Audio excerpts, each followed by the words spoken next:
Board meeting this evening. Appreciate your attendance.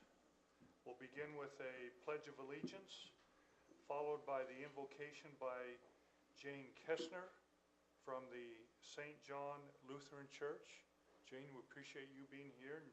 You're welcome to stay after the invocation if you would like, or you may be excused. I thank you for the invitation, but no. Okay. Okay. I understand. Okay. If you would all please stand. I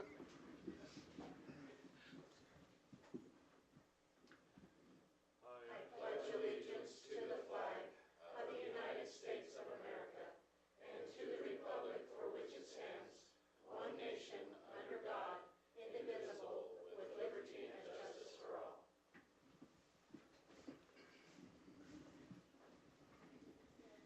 Good evening.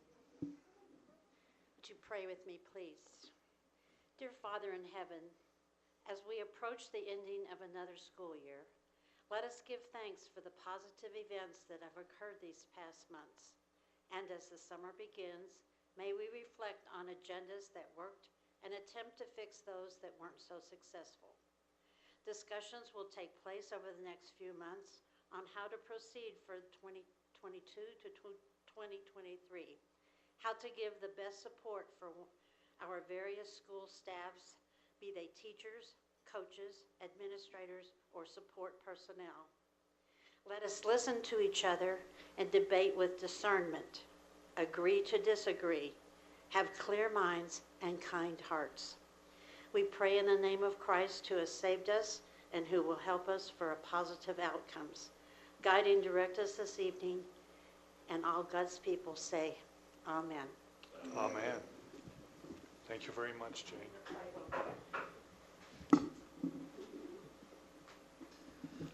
Okay, we'll now officially call this board meeting to order. We'll have a roll call. Paul Jenkins. Here. Greg Calder. Here. Carissa Coates. Here. Randy Smith. Here. And I, Chad Dance, am here. We want to welcome any visitors, delegates, or we have quite a few staff members here this evening. We appreciate that, and some students.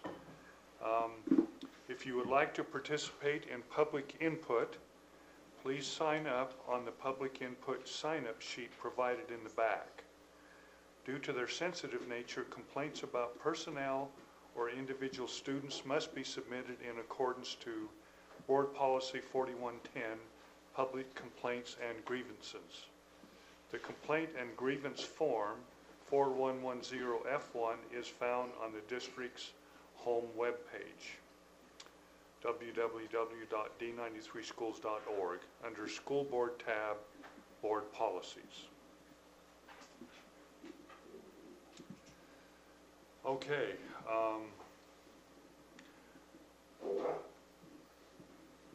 Does any board member want to amend the agenda for any reason? If not, we will need a motion to approve the agenda. I would so move. Second. Moved by Paul Jenkins, seconded by Greg Calder. All in favor? Aye. Motion carries.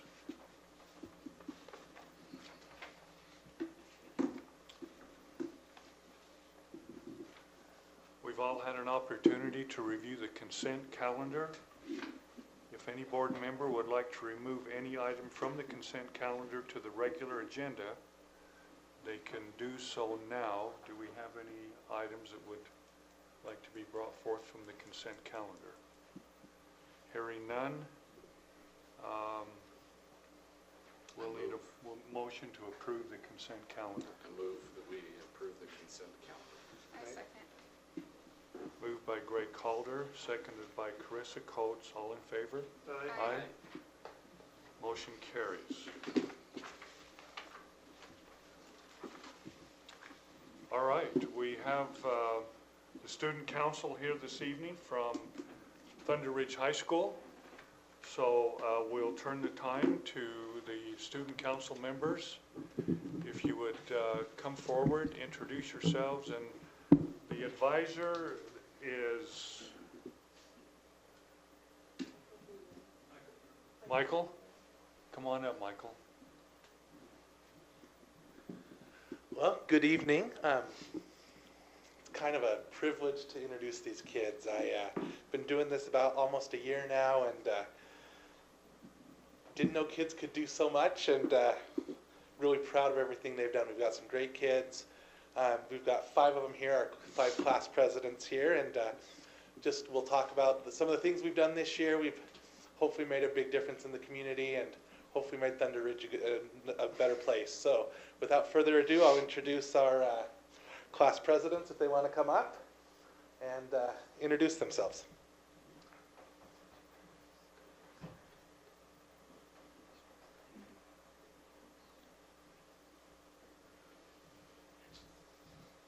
How's it going, guys? I am Max Levitt, the student body president of Thunder Ridge.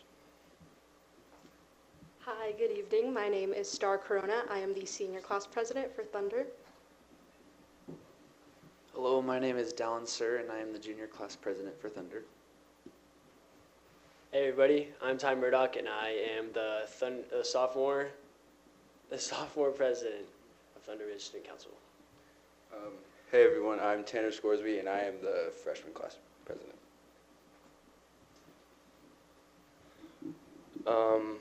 So I just want to say thank you all for letting us come and give this presentation to you guys. So first of all, I will be covering the student body portion of this presentation, and we got a lot done, and so we're going to try to get it as much as we can in 15 minutes. So to start off, I was talking about one of our most successful fundraisers, which was Mr. Thunder Ridge. Mr. Thunder Ridge is like a pageant almost that the men, like juniors and seniors of our high school, put on. And what we do in this pageant is we have a set of things we can do. We have to do like an act, we have to do a bio, and we have to do a talent. And so it was such a good experience too. And then because it got a lot of people in from the community, a lot of kids from Black Canyon were there, which makes them even more excited to come and participate in Thunder Ridge activities. And we ended up raising about $800 just from tickets, which was a very good fundraiser for us. This was this is by far one of our most notable fundraisers we did this year. It was the Halloween Carnival, so it was on Halloween time. And all of the proceeds from this were taken and donated to Adopt a Family, which is I'll touch on later. And what we did was we sold tickets at the door, and we had a lot of advertisement from our Facebook and everything. And so what we did was we sold tickets at the door, and they'd buy tickets to come in and play games. There were all sorts of games. There was like coloring games. As you can see here, there was a Twister game. Very fun. I'm actually awful at Twister, so I didn't win this game. But we ended up raising around $11,000 just from tickets alone. And then we spent about $2,500, so it ended up, not being exactly $11,000, but we still made a lot of money. And then into our biggest giving back to the community project was, that's actually the banner. I didn't make that. That looks really good though. Whoops. So this is our biggest service to the community this year, and it was Adopt a Family. And I know some schools in our school just do this. And how we got funding for this is we went out to some of the businesses around the community and asked if they could willing to donate some money to us to supply Christmas to some families. And we ended up raising like $15,000 or $18,000 from the community, from like businesses around the community, which is such a good experience. And then this was a very, very long night. We started at 6 p.m. We got there, and then we had dinner as a group and like split into teams. And the teams were given a group of families, like 3 families per team. And then they had to go and they had to buy clothes and gifts for Christmas for the kids and stuff. And we even bought presents for the parents and stuff too, just because we knew it was hard for them. And it was a long night, like you can see here, like that timestamp on that's 2 in the morning. That's when we finished wrapping all the presents. We wrapped all the presents, and then Mr. Bueller graciously gave us about 30 minutes to catch some sleep in the middle of the night. Very kind of him. And then we woke up around we messed around till 4, and then at 4 we went out, and then we delivered all of the presents to all the families, and it was actually super cool for me, at least, seeing the smiles on the parents' faces, seeing that their kids would have Christmas, and that was the biggest thing that I got out of that. And then this brings us. This was Christmas Eve. So this was not Christmas Eve. It was December 18th. Before you left for Christmas holidays? Yeah. Okay. It was I got the Friday Okay. before Christmas break. Great, okay, thanks. So then it was awesome because then the kids could like stare at the presents and just in anticipation of what they were going to get because their parents didn't even know, so it was crazy. And then brings us on next to our biggest Unity project that we did. And this wasn't just a Unity project for Thunder Ridge, it was a Unity project for all of, I think, D93 and even into like Rigby. And it was, we rallied together to support a student who was diagnosed with sarcoma bone cancer. His name was Mason Grimm. Mason Grimm actually passed away on January 29th of this year, and it was very sad, but it was very cool to see everyone in the community came out to support Mason and to show him we loved him. My favorite part about,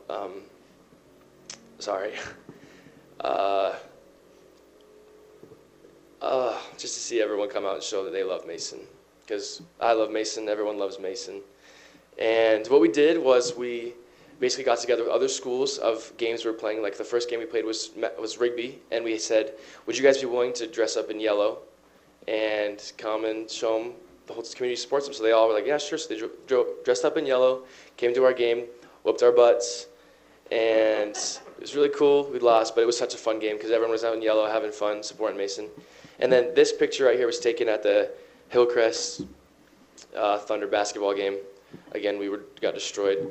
We had everyone dressed up in yellow, and it was super cool to see how willing Hillcrest was to do it, and it's just great to see everyone dress up. And we also raised a lot of funds for Mason's family.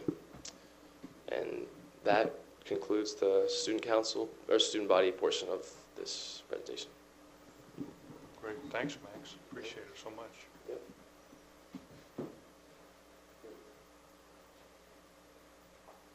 Okay, so here is our senior class portion. So our whole thing was trying to create new traditions and trying to carry on new ones. Obviously, as a new school, Thunder is basing a lot of traditions. We can either take what we've learned from our past schools or apply them differently. So this year, we really wanted to signify unity. As the first four-year graduating class, I think it's so important to establish a good environment and leave a good legacy for the classes below us. So obviously, one of the big traditions of high school seniors are senior sweatshirts. So this was a pretty big hit. We had over 300 sweatshirts sold, and our class is a little over 400, if I'm right. So we covered a pretty good portion of our class to be able to purchase senior sweatshirts. Most schools in our community do like senior parking, and so that's like a parking spot designated to like a certain senior, and they can paint it or do whatever they want. But Thunder's a little bit different. It's like a new school. We can't quite do certain things. I mean, it's a little difficult to get parking for like certain seniors, especially with such a big student body that's in the class.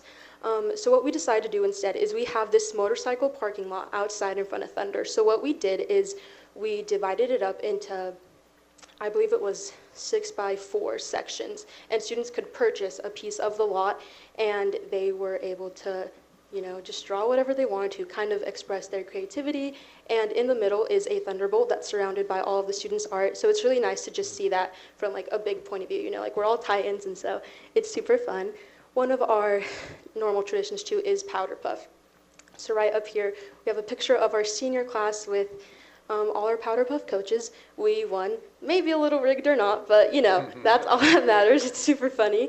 And another thing is that during Christmas, or like any big assemblies, we always try to take pictures as a class, because some kids aren't there all the time. But right down here is a class picture of all of us during Christmas time. So we're all in our little Christmas gear, and it's just super cute. And like we sent out little Christmas cards, not like actually, but like virtually. So that was pretty cool from the class of 22. And right next to that, we have our senior sunrise. So for senior sunrise, we were able to make breakfast and serve it on our football stadium and watch the sunrise all together as a class. We had pancakes, and we actually made so many that we opened it up to students coming in on that first day of school, so everyone could get a little good breakfast before starting up their first day. One of the traditions that we created this year were senior backpacks, and that is at the bottom of the screen right here. And what that is we encourage seniors to purchase a backpack, or like if they had one from kindergarten or one of their siblings. The whole idea was to take it back kind of where you came from. So kindergarten, you have like Barbie or Spider-Man or all these fun backpacks. And so what we want to do is really just kind of you know, like we're growing up, we don't really have a chance to have like backpacks in college or stuff. And so we wanted to kind of go back to that and just live our childhood a little bit more. So that was super fun. We had great participation. Obviously, people don't take their backpacks always now, but for a solid 2 trimesters, it was really, really good. All right, and then here are some future events for our senior class. So we actually have prom coming up this weekend at the waterfront. Our theme is a happily ever after prom. So it's like a lot of lanterns, greenery, just pretty stuff. And that is going to be this weekend. We have a senior gift that we are working out. You know, it's a gift that we're giving to our school, kind of leaving our mark behind. Next, we have senior rock painting. So the senior rock painting is actually, it was a gift from the class of 2021. So last year they purchased a rock and it's right outside of Thunder, and all the students were able to put their handprints on the rock. So this year during Ridge Riot, we get the opportunity to repaint the rock and leave our palm prints on it throughout the year. Next we have senior week, which will take place the last week of school, which is like the week of the 27th, because that's our last day. So that will just have a bunch of dress-up days, one of them being like college day, so you'll just wear your college shirt or kind of like what you're doing for the future, and we'll have different activities like lagoon, senior sunset, and all of that fun stuff, one thing for every day. And then obviously we have senior sunset. This year we have decided to do burgers and fries for our seniors. So that's like a nice dinner, eat all together, and everyone is supposed to wear their senior sweatshirts, which will be really nice. And lastly, we have graduation. So Max and I are actually helping plan graduation, which is really fun. You know, it's super memorable, super exciting time. And so we're just excited to end it all as a class. Thank you. Great, thank you, Star. Okay, so for the junior class, we had a few different projects, but we were really successful with most of the things that we did. This first project right here, the junior class, we helped out with the Halloween carnival that Max was describing a few minutes ago. But it was super fun because we got delegated a section of the Halloween carnival. We played some games, and we kind of were just in charge of one specific game. It was just really fun to kind of just hang out with the little kids and show them how to play. We got really messy. It was really fun and a super good experience. And then right here is we did the Halloween Spirit Week. So for the Spirit Week, each class was assigned to decorate a hallway in the school. And so for the Spirit Week, I think the theme was like movie night. So we all chose a movie. And so we did Monsters, Inc. It was super fun. We got to paint those little monsters up there and hang them up, and it was just really fun to decorate, and it turned out super well. This next thing we kind of started up this year as a junior class, but we sold Italian sodas. So those are like the pick-me-up drinks where it's a soda with syrup in it and cream, and that actually was surprisingly really successful. We've done it a few times this year, and it's kind of, we've done a little bit of trial and error, but with advertising. But one cool thing that we did this year was we got some of the popular teachers of the school, and we asked them to kind of make their own drink and name it. So one of the teachers here tonight is Ricky Anderson. He made his own drink. It was like Pepsi with coconut, and I'm sorry to say, but no one likes Pepsi at Thunder Ridge, so. But it was really good, and it was super good advertising, and everyone loved it, so that was awesome. Right here is the Valentine's Day cookies for the teachers. So for Valentine's Day, we kind of just wanted to show an appreciation for the teachers, so we got them some sugar cookies and wrote them a little note and put them in their mailboxes. It was super fun. The teachers really appreciated it, and it was just a fun little project that we had. This right here, so Aspen Caldwell was a basketball player for Thunder Ridge, and she is a junior this year, and she actually scored 1,000 points, which is super impressive. We felt like Aspen didn't really get recognized for that as much, so we made her a little basket for just congratulating her for that 1,000 points. It was just a little, I don't know, heartwarming thing for her. She really appreciated it, and it was really fun to give her that. Yeah. And then right here, these are the teacher appreciation notes. So for Teacher Appreciation Week, I think it was last week or so, we wrote individual notes for the teachers and gave them little brownies. Again, just put them in their mailboxes just to show them that we really appreciate all that they do for us, and it was really awesome. So for some future events for junior class, we're going to do Italian sodas 1 or 2 more times because it's just a really awesome fundraiser to do for our class. And then we're going to help set up and take down prom and help set up and take down graduation. So thank you. Thank you, Dallin. All right, so for the sophomore class, this is actually one of my favorite service projects that we did. So what we did was, first off, this is a picture of the sophomore class representatives. On the far left is Bailey Coons. Next to her is Reese Taylor. In the middle is me.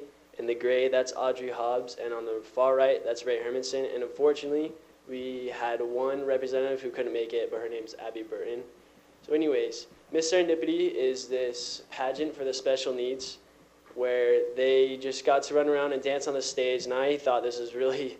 It was a really fun pageant for us to go to, and it was a really fun experience for me. But for us sophomores, for our service project, was we sold tickets for that as people came in through the doors. So for Jamba, during lunch, we'd set out a table, and we would sell Jambas. We had about 30 to 35 Jambas, and this actually worked out pretty good for us. And during that, we also customized these stickers, and we sold them with a Jamba. And I really liked these stickers, and that was really successful. In the beginning of January, it was really cold this winter, and so we just decided to make hot chocolate because honestly, who doesn't like hot chocolate, especially when it's cold outside? And so this one actually worked out really well for us as well, and I really liked enjoying serving people as they could warm up by a cup of hot chocolate. We also made some other stickers. These ones were the first stickers that we made, and I really liked these. This one, we did really good on advertising, and we actually got quite a bit of money from this one, and it worked out really good for us. This one is Hall Decor, just like what Dallin was saying. For our class, we chose Finding Nemo, and I thought this was really fun. It made a lot of the sophomores buzzing about Finding Nemo, and they really liked how we decorated the halls, and I thought it was really cool for us to just have something more to talk about. And Stuco State, this was a really fun experience for us as a whole student council, and I feel like we bonded a lot more. Just spending a whole weekend with each other, it was really good for us. And the lessons that were taught at Stuco State were really good to help us know and how to become better leaders.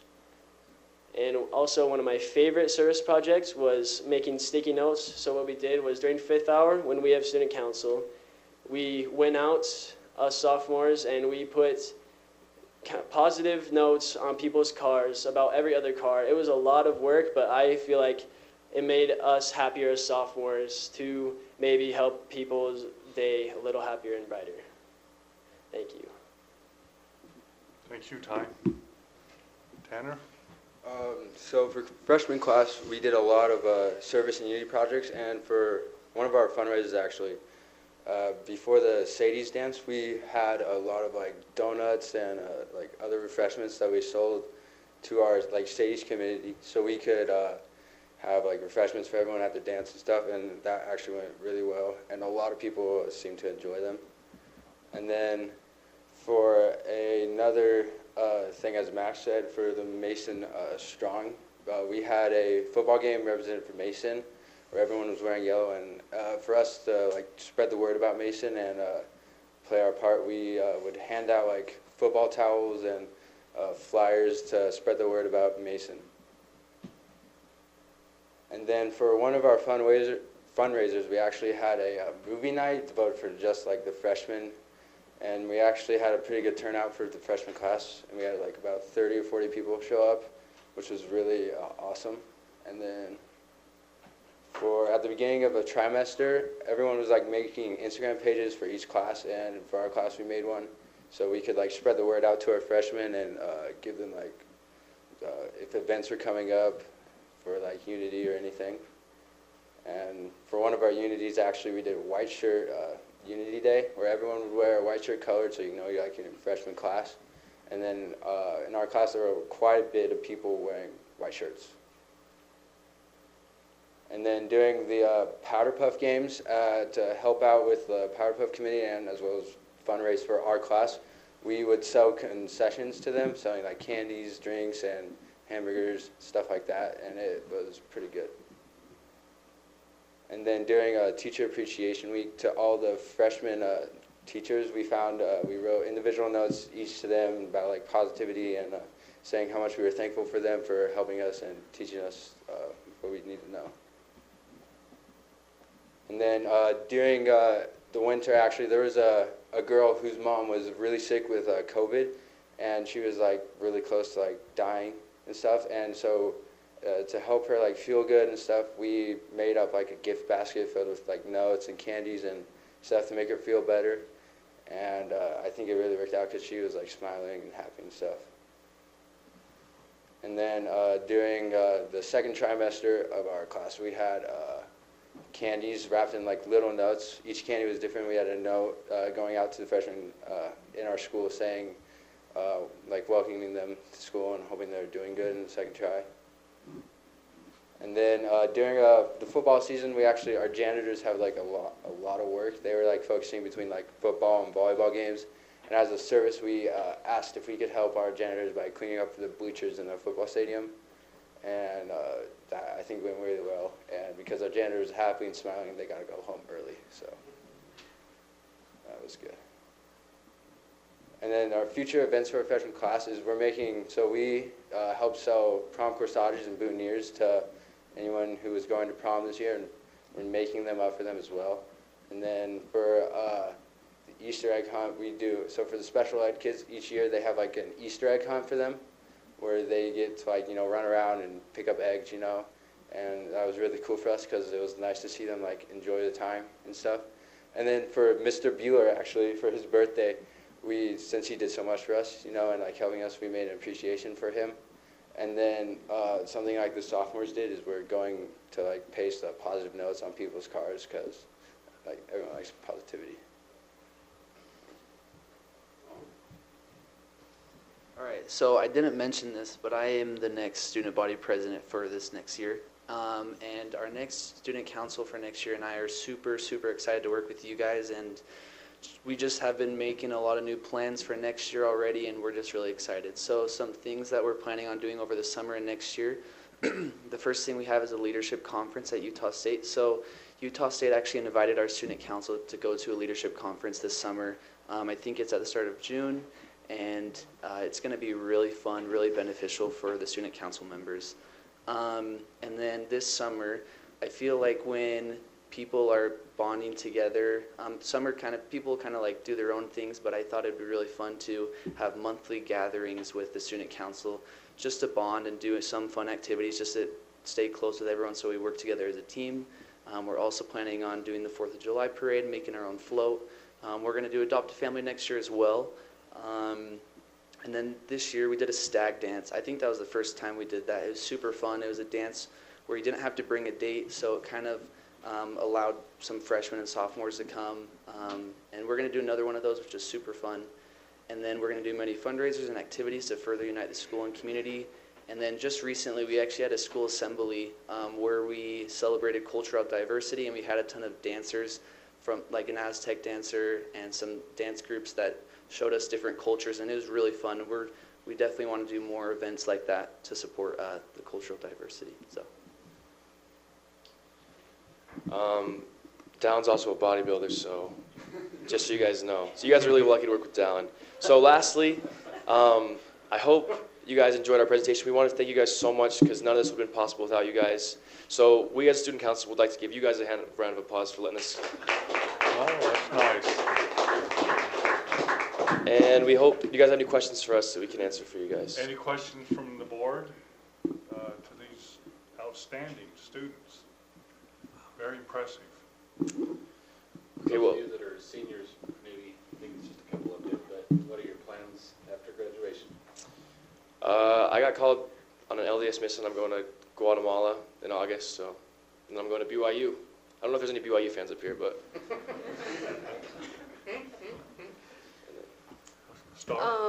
I actually have started my mission papers for an LDS mission as well, so I'm hoping to serve by the end of the year to go out and serve, and then attend BYUI when I get back. So, Okay. yeah.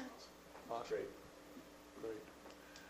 Well, Dallin, congratulations for being elected student body president next year, and I'm impressed that you've done as much planning for next year as you've done already. That's awesome, and gathering in the summertime will be super.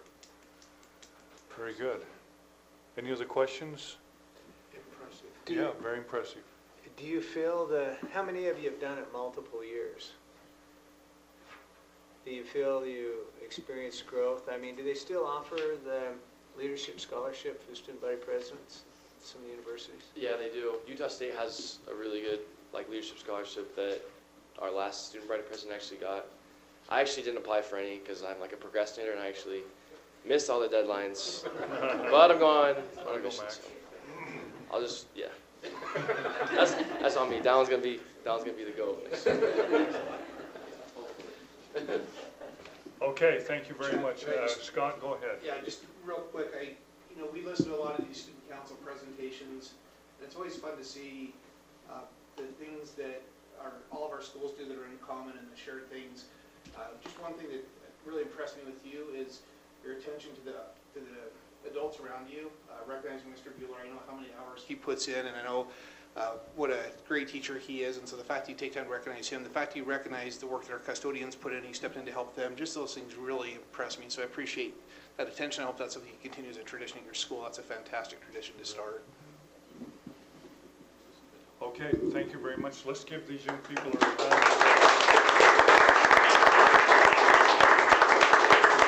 Thank you guys. Thank you. You're welcome to stay. Oh, you know I'm staying.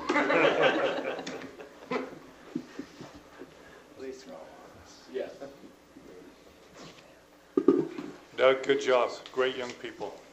Doug, you like passing it out.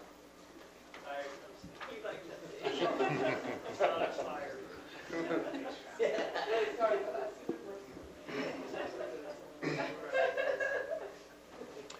We are now at the public input portion of our meeting, and I'll read the short policy regarding public input. John, do we have anybody signed up? Okay, yeah, I'm going to see if anybody wants to speak. okay. Would anyone like to speak during this portion of our meeting for public input? Or sing. Or sing? Okay. All right, let's move on then. Superintendent Wilson-Hume. Thank you.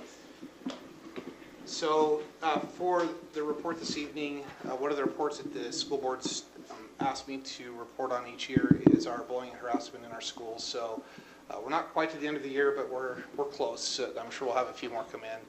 So the information I'm going to share with you is going to come from two different sources. This first slide comes from our student engagement survey. Those go out to our students typically in March. And again, there's a statewide survey that goes out, but we front load that with our questions that we want to ask our kids and see how things are going for them in school. So this is one that's pertinent for this evening.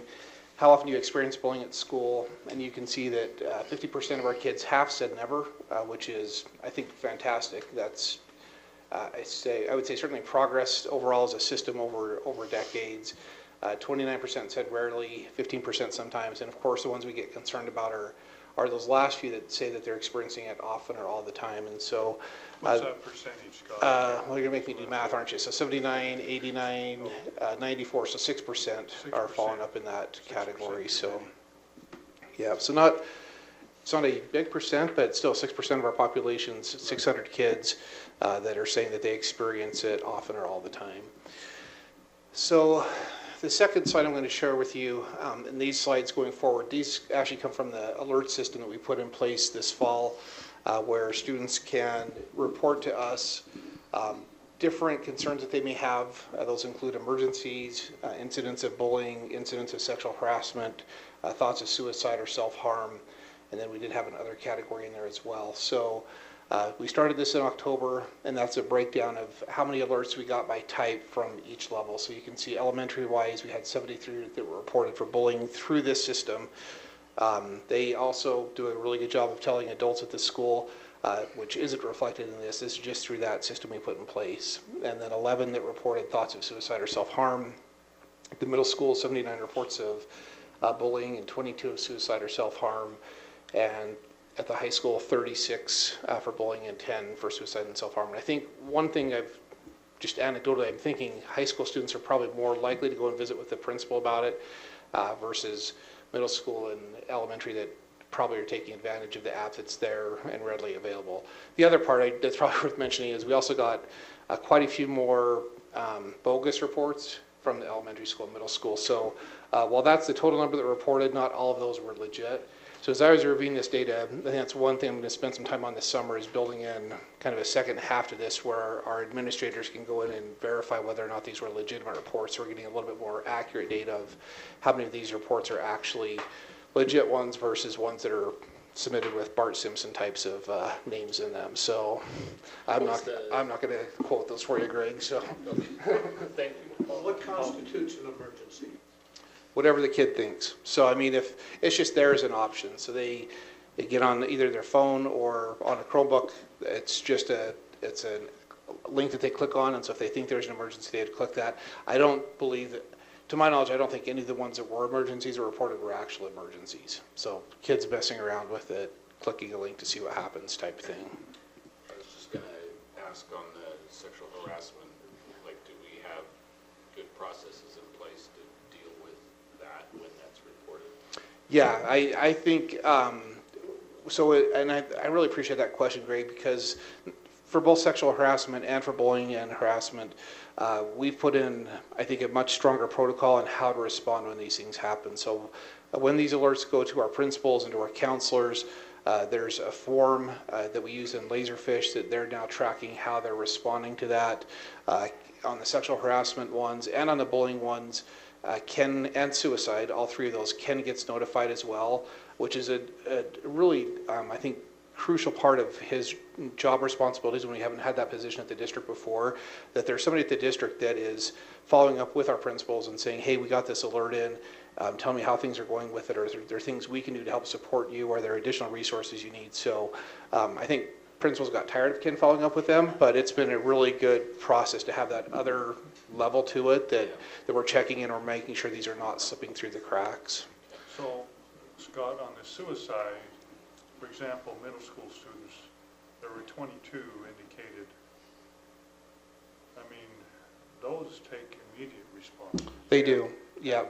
How many of those were legit? Do you have I'd have to go back and check. I would say a lot of those were. I think, and again, that's both suicide or self-harm.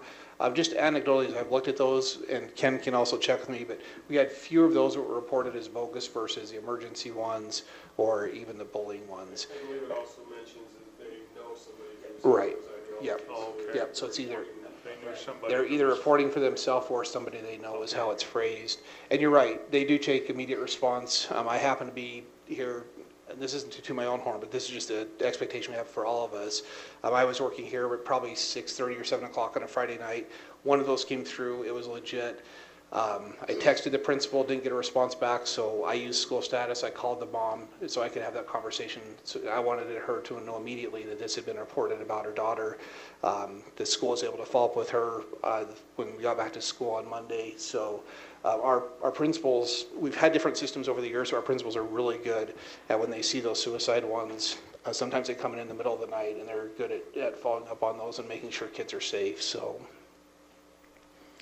Thank you, that's important. Does Hope Squad connect with that? In some ways, I really think Hope Squad is mostly there as almost a prevention. So before this happens, they're there to try to promote healthy things, talk to kids about things they can do and just create that positive culture. And Hope Squad plays in where if they're supposed to be trusted kids, and so if somebody is having those thoughts, Hope Squad members are kids that they can go and talk to and talk about those, or if they have a friend that's thinking about it and they know someone on Hope Squad, they can reach out. But they're really kind of like that first level, and really their main thing is to report this so that we can get trusted, trained adults in to work with the kids. And I would say most of the time, this wouldn't be reflective of Hope Squad because they have a process in their school that when somebody's shared that with them, that they have a reporting system to go to the counselor, go to the Hope Squad advisor, reach out to the administration. So I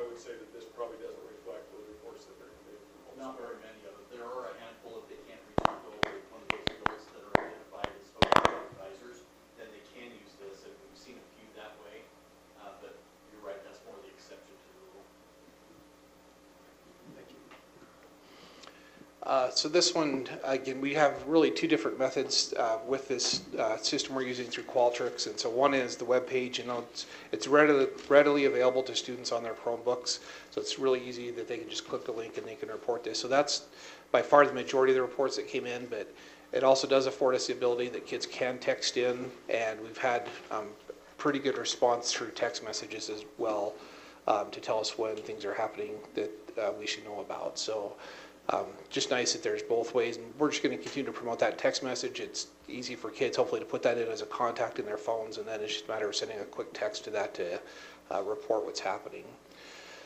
So one of the questions that kids respond to, or adults respond to when they report this, is where did the bullying happen? And so that's just a quick kind of overview of where those are. Again, this is like the global picture of it, but when the principals get those reports, they're seeing exactly where the bullying's happening, and if there's problem areas in their schools, and they know that that's area that they can add more supervision to, or make sure that we have cameras or those types of things to provide, I guess, better supervision and more intervention before bullying happens.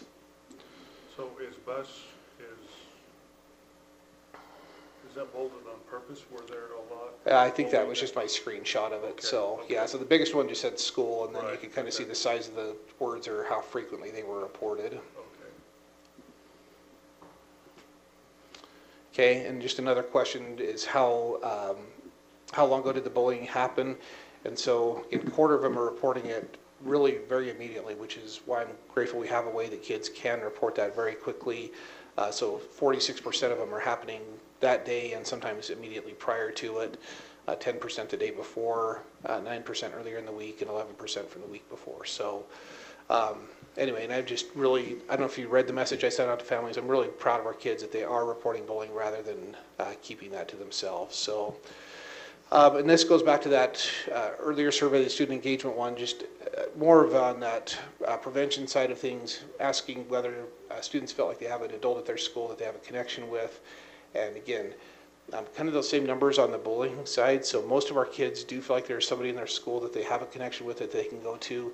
But if we look at that, about 10% on the right-hand side, those are the kids we need to be thinking about, talking about, and how do we reach out to make sure they have somebody safe. Because I haven't done the crosswalk between the two yet, but I'm confident that there's going to be a strong correlation between these kids and the ones that are also feeling like they're being bullied on a frequent basis. So just good information we can have to keep getting better as a school to make sure our kids feel safe at our schools. So any other questions on that? Do you see bullying trending one way or another as remaining the same, and how accurate of all the bullying cases do you think this represents?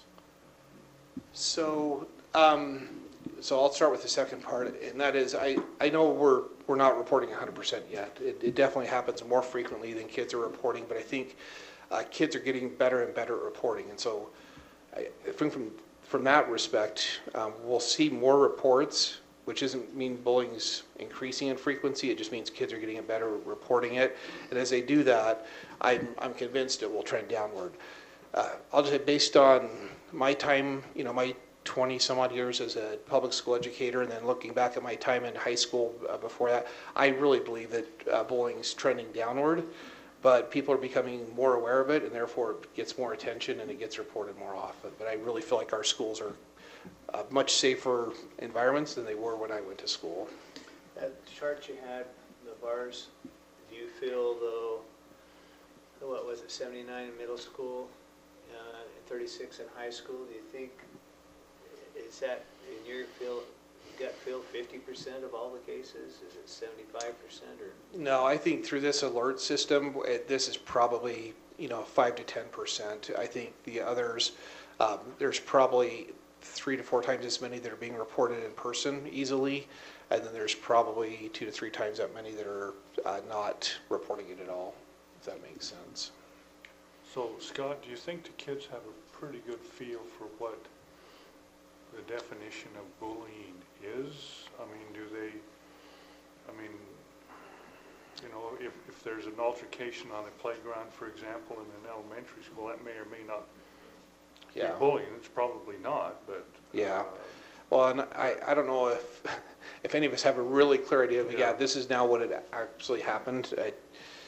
shouldn't share personal stories, but last night I was having a conversation with my son in 3rd grade about a kid that was being mean to him and saying some mean things, and it's like, is that rising to level of bullying? In his mind, it's getting close to that, and so it's really, I think there's a lot of things that play into it, but kids are good at reporting things, and even if they're not rising level bullying, I think we'd rather have them report it than talk them through about what they can do to help support them, because the bottom line is something's happening that's not making them feel safe at school. So I think we'd all rather have kids over-report than under-report when they're not feeling safe at school.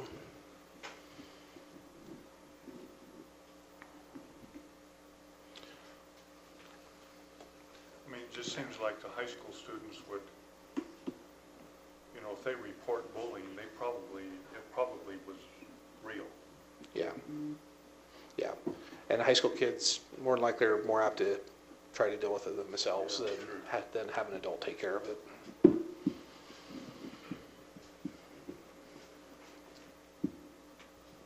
Okay. Okay, great. Any other comments or questions from the board for Scott? Okay, policy 2464, extended learning opportunities. So, yeah, so the board has for you a new policy, 2464, a brand new one. This came courtesy of legislation that was passed last year that basically said that by this July, all school districts needed to have this policy in place. So, candidly, I think it's ready for you to have a look at. I still don't think I'm there yet. So this is policy we took from ISBA. I worked through it quite a bit, talked through it with principals, got it to this point, but I went back and reviewed the statute more, and I think there's still a little bit more I've got to add to it, but I think it's at least ready for you to have eyes on, but there may be another section we add to it, and if possible, I'll try to get that to you in the work session next week so you have time to review that. So one of my questions on that, Scott, was I read through it and I tried to correlate it with the report that you got later on graduation requirements. So if a student is involved in an extended learning opportunity, for example, maybe they're working as a journeyman electrician, I don't know what it would be, but something like that, how do you correlate that with what graduation requirements were? I mean, there's a lot of technical things required, a lot of math. Yeah. But where do you fit that to give them credit? Yeah, no, I appreciate that question, Chad, because candidly, that was one of the gaps in the ISBA policy. So the way the original ISBA policy was written was, if it's a core class, then tie it back to standards, and if it's not a core class and it's elective, just do what you want to with it. That's candidly not how education works, and I hope ISBA would recognize that. We have standards for every class the kids are earning credit in. There are standards that are associated with that class, and so this policy says we're going to go back and we'll look at the work that the student performed, tie it back to those essential outcomes, those standards for those classes, and make sure that they provided evidence that they've learned what they needed to learn to get credit, whether it's a core class, whether it's an elective. There are standards that govern what should be taught and what students should learn in those classes. So it can't just be anything, right? So, for example, if a family took a trip to Europe for a trimester and said, we want to get all of our classes, we're going to go over here, we're going to experience this, this affords that opportunity, but it can't just be go take pictures of all the sites you're going to visit and turn that in. It's going to have to be showing how did your student learn these core things that the kids are learning in classes when they're staying in the class. So we did, for your information, we did take advantage of this law this year actually at Thunder Ridge, where we have a volunteer athletic trainer who is not certified to teach in Idaho, but he is certified as an athletic trainer. So he has been working with the kids really in a pre-internship program, and this law allowed us to give credit to those students, even though he wasn't a certified teacher. Created some stress at the state level when they saw what we were doing, and they weren't super happy about it, but I said, here's the law, so tell us where we're not following the law. And to date, they haven't reported me to PSC for that, so I think we're okay. So there are ways that this could be beneficial to our students, but we have to keep a tight hold on what those ways are. So in that instance, what did they get credit for, an elective or a core class? So it was an elective class that goes back to medical professions and athletic training. So typically, we'd have a certified teacher there. Because he wasn't certified, those kids are still learning the exact same content, but just from a non-certified teacher, non-certified instructor. This might apply pretty well at technical career high school. Right, it could. So kids could theoretically, especially once they progress through those earlier levels, they could go and work in an internship in an auto body shop or an oil change shop, any of those types of places, and should be able to satisfy the requirements for those classes. But again, it's going to come right back to how are you showing evidence that you've learned what you're supposed to learn for those. Yeah. Okay. So the reality, though, is for us to check that, it's going to take a teacher going through, checking and verifying that, yes, this student did learn what they were supposed to learn. And like a lot of things, there's not necessarily funding from the state to do that. So, but I think that's going to be something that it's going to be our responsibility to provide teachers with a compensation for the hours they're going to spend reviewing these when they do happen. So this is for our initial consideration, but there may be some adjustments in this policy. Yeah, so the one part of the statute, there were actually like one chapter, but 4 sections of code. The one that their policy didn't address that we really needed to address is it also states that we have to have a policy that allows students to demonstrate evidence of learning for any class. And so this kind of gets there, but it doesn't fully get there, so I just need to make sure we've got that part of the statute covered as well. Okay. Any other thoughts or questions from the board? Great, thank you, Scott.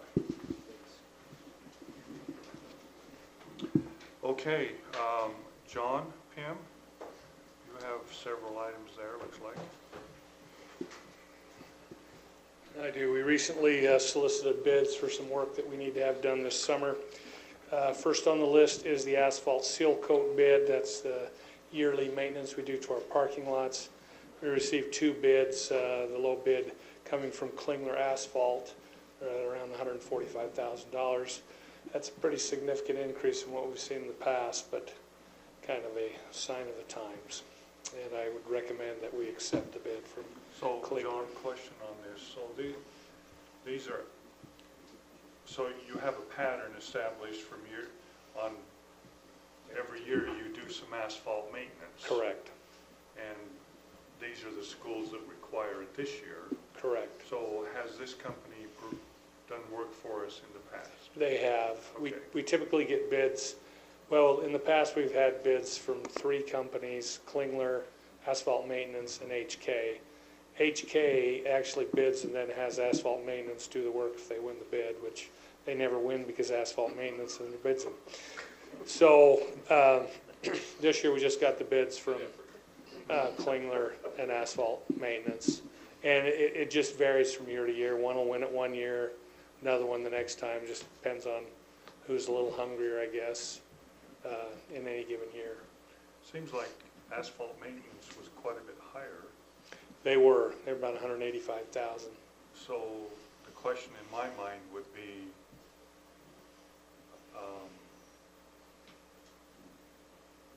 does this bid include everything that needs to be done? Yeah, they will have to submit or complete the work that was indicated in the bid packet. And to the specifications indicated? Correct. Okay. And we have very specific specifications on the seal coat, the crack filler, emulsion, all those things. Certain of our parking lots are coated with what we call a tough coat product. That usually goes on the older ones that have been treated before. Once they're treated with that, they have to be treated with that. A much better project is it's called the GSB 78. That's what goes on all our newer asphalt, and we try to do that. It's a little bit more expensive, but it's a much better product overall, much better result. Is it sprayed on or floated? They spray, well, they do some of each. So they got an emulsifier that they go in and they fill the cracks, you know. Right. And then there's some spots where they get close to edges and that. They got a little wand, is I guess the way I would describe it. That's what they call it, and that kind of, paints it, so to speak. But the middle's floated? But the middle is sprayed. They drive the truck and it sprays out, yeah. Okay, we'll need any other questions for John? We'll need a motion to approve the bid from Klingler Asphalt in the amount of $145,470. I so moved. Moved by Greg, seconded by Paul. All in favor? Aye. Aye.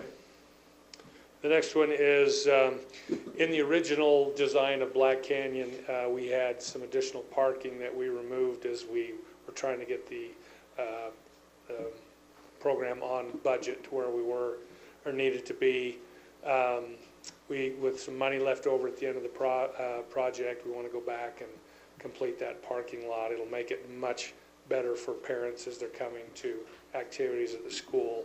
This parking will be closer to the gym entrance. We had 3 bids, HK, Knife River, and Sunrock, also known as DePatco. DePatco was the low bid. There was also a pretty good range, if you looked at that, on those bids. Pretty significant. Again, it's somewhat an indication of, who's got work and who needs a little more work. And so DePatco was the low bid, and I would recommend that we approve and move forward with DePatco. Well, all these companies have been around for a long time. They have. They've all done work for us. How many more parking spaces is this? This will add about 150. Okay. Will it be coming out of the capital projects or the? It'll come out of the interest that was earned on the project. Out of that. Yeah. Okay. Okay, I move to approve the recommendation. moved by Greg, seconded by Carissa. All in favor? Aye. This last item, This is one that only had one response. right, we did, and this is one of those things that's just a little, a little aggravating because this is a relatively new building, but we've struggled with the HVAC system from the day one, and finally they nursed it along. They feel like as far as they can, to the point where it's just no longer working at all. We spent the winter with space heaters in all the offices trying to keep folks warm over there. We did only have the one bid from Dark Horse Industrial. Dark Horse Industrial did the work on the annex building when we redid that, and they've been really good to work with. The thing that is the most frustrating is suppliers will not lock in prices. And that's one of the reasons why it's really hard to get a bid. And I don't know if you know, Shelley School District tried to do an HVAC system, got no bids. So we feel very fortunate to have a respondent.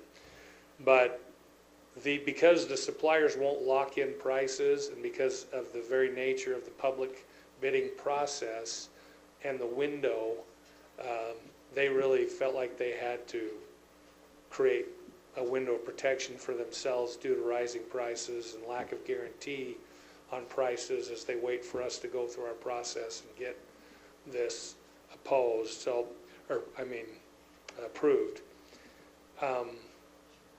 So it's a little frustrating. It's a little higher than we had hoped, but the reality is we will not have heating and cooling in that building until we So which building is take this, action. John? This is the technology building that's behind Rocky Mountain. How many square feet is that? Not that big, is it? It is not super big, but it, because we've got, the servers and all the things in there, keeping things cool is pretty significant in that building. It's probably 3,000 square feet, I'm guessing. 100 by 30 probably. Yeah, I would think it's probably closer to about 3,500, But no other bids. no. We did have some folks come, and look at it, but on bid day. The other thing that's interesting is one of the other companies, they are involved in the project because they are the only folks around here that do controls So Dark Horse has to use them to do the control side of things. So for whatever reason, they decided not to put a bid in on the full project in the end. So is it structured so that if the materials are less than what they estimated, that goes to our benefit? Or it's not. I mean, that's they take the risk. right. They take the risk. If they padded their bid effectively and things turn out well for them. But the other side of that is, if things take a big jump, they could still get hurt. So you've solicited other bids. I mean, is there any We did. Justin validity Judy to is go our. back and say, look, we got to have more bids than just one? Well, we could. There's no guarantee we will, and we'll probably start next school year without an HVAC system if we go that direction. It might be higher. Yeah. A lot of these items are 12 to 14 weeks out, and that's if you're fortunate. In talking to a lot of the HVAC people, they're waiting in some cases up to like 24 months to get different kind of heating systems and so forth. And this is one of the projects included in the facilities levy. Is that right, John? So this project, we had not budgeted for this. We had not planned. This is just one of those emergency things. And with our existing plant monies that we have accumulated to create, this very cushion against this kind of emergency, we can do it now. And we may have to adjust going forward somewhat to ensure that we continue to maintain an appropriate cushion in case at some point, the funds don't come in. So How much is the bid? this one I think was $380,000. $391,733. For a 3,500 square foot building? That's probably bigger. I think it's 60 feet probably. 30 is the computer lab. Might be the hallway. Yeah. So it's probably 6,000. This says 10,000 square feet. The computer lab alone is over 1,000 square feet, so in there. But this will definitely deplete our cushion. Well, to some degree, yes. How old is the bid now? This one bid April 27. 27th.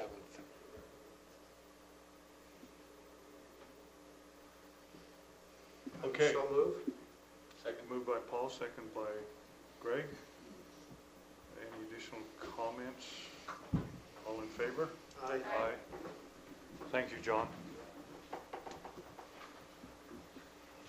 Keith? Good evening. Tonight in executive session, we talked about recommendations for employees for ending probation. And so tonight we'd ask for the board to accept the recommendation for employee AG 2022 to end their probation. Do we have a motion? So moved. Moved by Chris Coates. Second by Greg Calder. All in favor? Aye. Thank you. In the same meeting, we talked about employee AD 2022 and asked the board to accept our recommendation to end probation for this employee as well. So moved by Greg Calder and seconded by Randy Smith. All in favor? Aye. Motion carries. Thank you.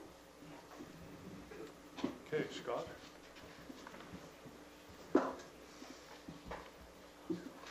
So over the past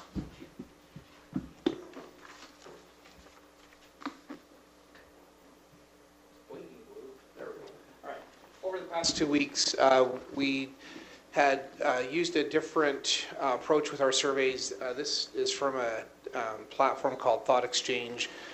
They actually let us pilot this in the hopes that it might be something we pick up in the future. It's a different approach to getting patron input, but for me it was a really an insightful approach, and I hope our patrons found it to be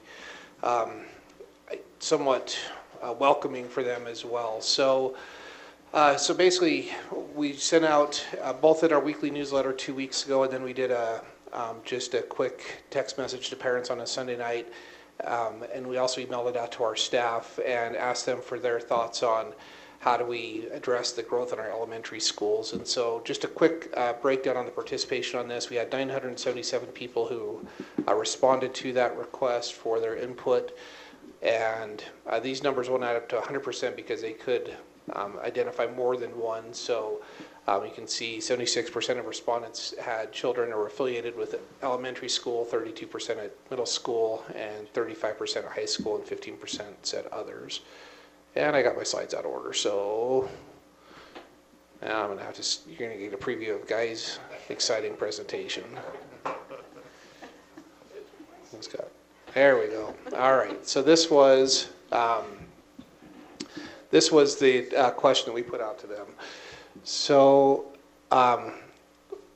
this one had 1,042 participants showing up, 485 thoughts, and then with that, as people share the thoughts, then they're also asked to go ahead and rate on a star rating from 1 to 5 their thoughts about those.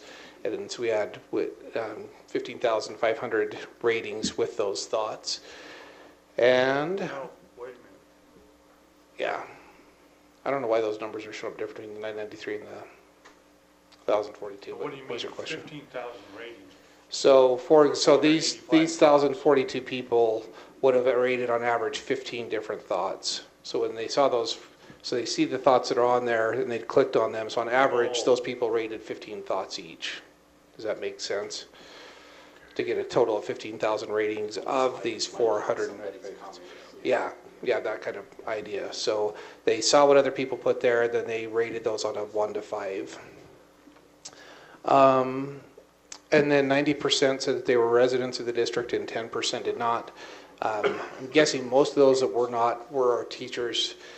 We tried to get this out in other ways. We did put an advertisement on the screen at the Paramount. Got a handful of responses to that, not a ton, but got at least a handful there. Just trying to reach out besides that's people that we have direct communication with. So some key thoughts that came back, some really I thought very positive ones. Continue to hire great teachers was actually the #1 highest rated thought out of the 485 thoughts that were shared there. Great teachers make or break how a child loves different subjects being taught. So just really positive support for our teachers, and I'll talk about that a little bit more. And then there were, you'll see this as well, but just a lot of support for the idea that we need to build a new elementary school. And then the third highest thought was making sure that whatever we do, we're doing it for what's best for kids first and foremost. So, Okay, will you go back to the new elementary school? Yeah. So, I just want to understand what they're saying. So I wouldn't get super caught up on the exact verbiage of this one, and I'll show you why here in a minute. Yeah, well, let me give you just a second, Chad. So in other words, they Yeah. had several alternatives to choose from. So I'm gonna skip ahead to help Okay. you with this. So, so there were, key takeaways from this is that there was a lot of consensus around the fact that we need more schools. And so out of those 480 some odd thoughts, out of the top 40 that were ranked, 34 of those it was somebody suggesting the fact that we need a new school. Does that make sense? So in different variations, this #2 one happened to be the second highest one, but probably number 5, 6, 7, 8 all had some type of reference to a new elementary school. And I could pull up the actual survey and show that to you if that would be helpful. Who wrote that language? Somebody out So there. it could have just been a Yeah. random participant. Yeah, random put participant that. put that there. Somebody else. Yeah. 46 other people said, I love that I comment," like that. or whatever. Or you Yeah. with that, or- Yep. 4.7. Yep. Okay. And this is, so I'll just say I'm still digging into the details. Where this is so qualitative on data, it takes a lot more time to really think through and analyze than it does with our typical quantitative survey that we use Qualtrics primarily for. So this is one of the interesting slides that they presented to me, and that is, and I was hoping I could do this myself, but it looks like just their software kind of picks out opposing views of things. So it shows where these respondents supported this idea and were opposed to that idea. Does that make sense? And so the same respondent highly rated one idea and then really marked down what they considered an opposite or a different idea. So on the build a new school side, and then the opposition to that were people that were saying no new bonds, we pay enough taxes, make the developers pay for it, those things. And so those were kind of opposing viewpoints. And key thing I would point out is if you notice on the overall rating, again, the build a new school side was up in the 4.8, 4.9 ratings out of 5. The fact that we shouldn't be doing that or we shouldn't be bonding was rated clear down at the 2.1 level, which is about as low as it gets. So, and then what they had in common, so while they were opposed on these two ideas, what they were both supporting were the ideas of hiring great teachers, which was again that number one thought that we had. Keeping class sizes small was something that was that they shared in common as well. So kind of just an interesting insight that I think overall people still want to do what's best for kids. It's just this concern that some people are willing to pay taxes and recognize that we have to do that to build schools, and some people are still pretty adamantly opposed and think somebody else should be shouldering the cost for the schools. So, Scott, I'm sorry, I'm just... You're fine. Yeah, it's a different... The blue, under side B, the blue 2.1. Yep. So the people who were opposed, so this side A, right, ranked this as a 2.1. The people on side B of this ranked it at a 4.6. And conversely, the people here that were supportive of new school ranked it at 4.8. The people that were opposed to it ranked it at 1.8. So that kind of shows that diametric view from the two groups. But if I look at where these ranked overall, they were definitely down towards the bottom of all of the thoughts that were shared. Is there any way we could calculate how that would result in votes? I mean, yeah, I mean, I think the challenge has always been that we do these surveys ahead of time, yeah, and then we see different results at the ballot. So I mean, I do think we can make some inferences that right now I would say, based on this survey, I would anticipate that 80 to 85% of our patrons would say, yeah, let's build a school. When they see how that's going to hit their wallet, that response may change dramatically. And if there are active opposition to that changes the messaging, then that could even go lower. So, I mean, candidly, I think we did really good surveys prior to Thunder Ridge, and then there was just a lot of things that happened between our survey and when we went to the ballot box that changed people's minds about it. So right now what I'd say is I think people recognize, again, coming to my key takeaways, is there certainly appears to be recognition that we have had a lot of growth in our district, our schools are overcrowded, and that for the most part that really that's the best option. I think there's a few people out there that haven't paid as close of attention that are saying make boundary changes and don't realize, well, we have been and we've, yeah. So if we just would have thought about that over the last 10 years. So, but overall I'd say that there's a lot of recognition for that. I think one bit of a challenge we face is overcrowded schools doesn't necessarily translate into overcrowded classrooms. And I know people equate those two things. And Heath pointed out to me, he's like, sometimes they do, right? We do have, and we have had in the past, and I think we have this year as well, situations where because we ran out of room in a school, we couldn't add a teacher even though we wanted to. There wasn't a place for them to teach, and that did absolutely result in overcrowded classrooms. But for the most part, our classrooms are where the state funds us, and we'll see that actually when Guy presents on how we're hiring almost to the number of teachers that the state funds us for. So. And this year, that's 3 or 4 classrooms that were above the numbers that we set out as far as at this number we're adding a new teacher. Yeah, but out of 650 classrooms in the district, 3 or 4 were overcrowded, and probably you're going to double that because you're going to split those among a couple of classrooms, but. 10 to 12 classrooms are probably impacted by overcrowding in the elementary. So again, overall, my key takeaways so far is that there's good recognition of the growth and its impact on our overcrowding. The consensus that we need more schools with, again, 34 out of the top 40 ranked responses referencing the fact that we need new schools.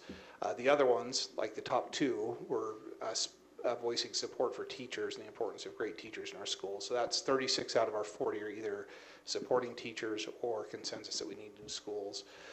And then there is definitely concern about tax impact. And again, I wouldn't say that rose to the top, but certainly there was a handful of thoughts shared about that, which shouldn't be a surprise. We did put out some alternative schedules. I actually posted a couple of thoughts on that. So I posted, split sessions for elementary school, the online idea. Somebody else posted year-round school like they do in Utah, which, again, we know we can't do without a legislative change, but it was put out there. All those ideas really sink to the bottom. And so if you looked at it, we ranked these, and again, I can pull it up. You can see almost all of the bottom ideas were referencing these types of alternative schedules. So.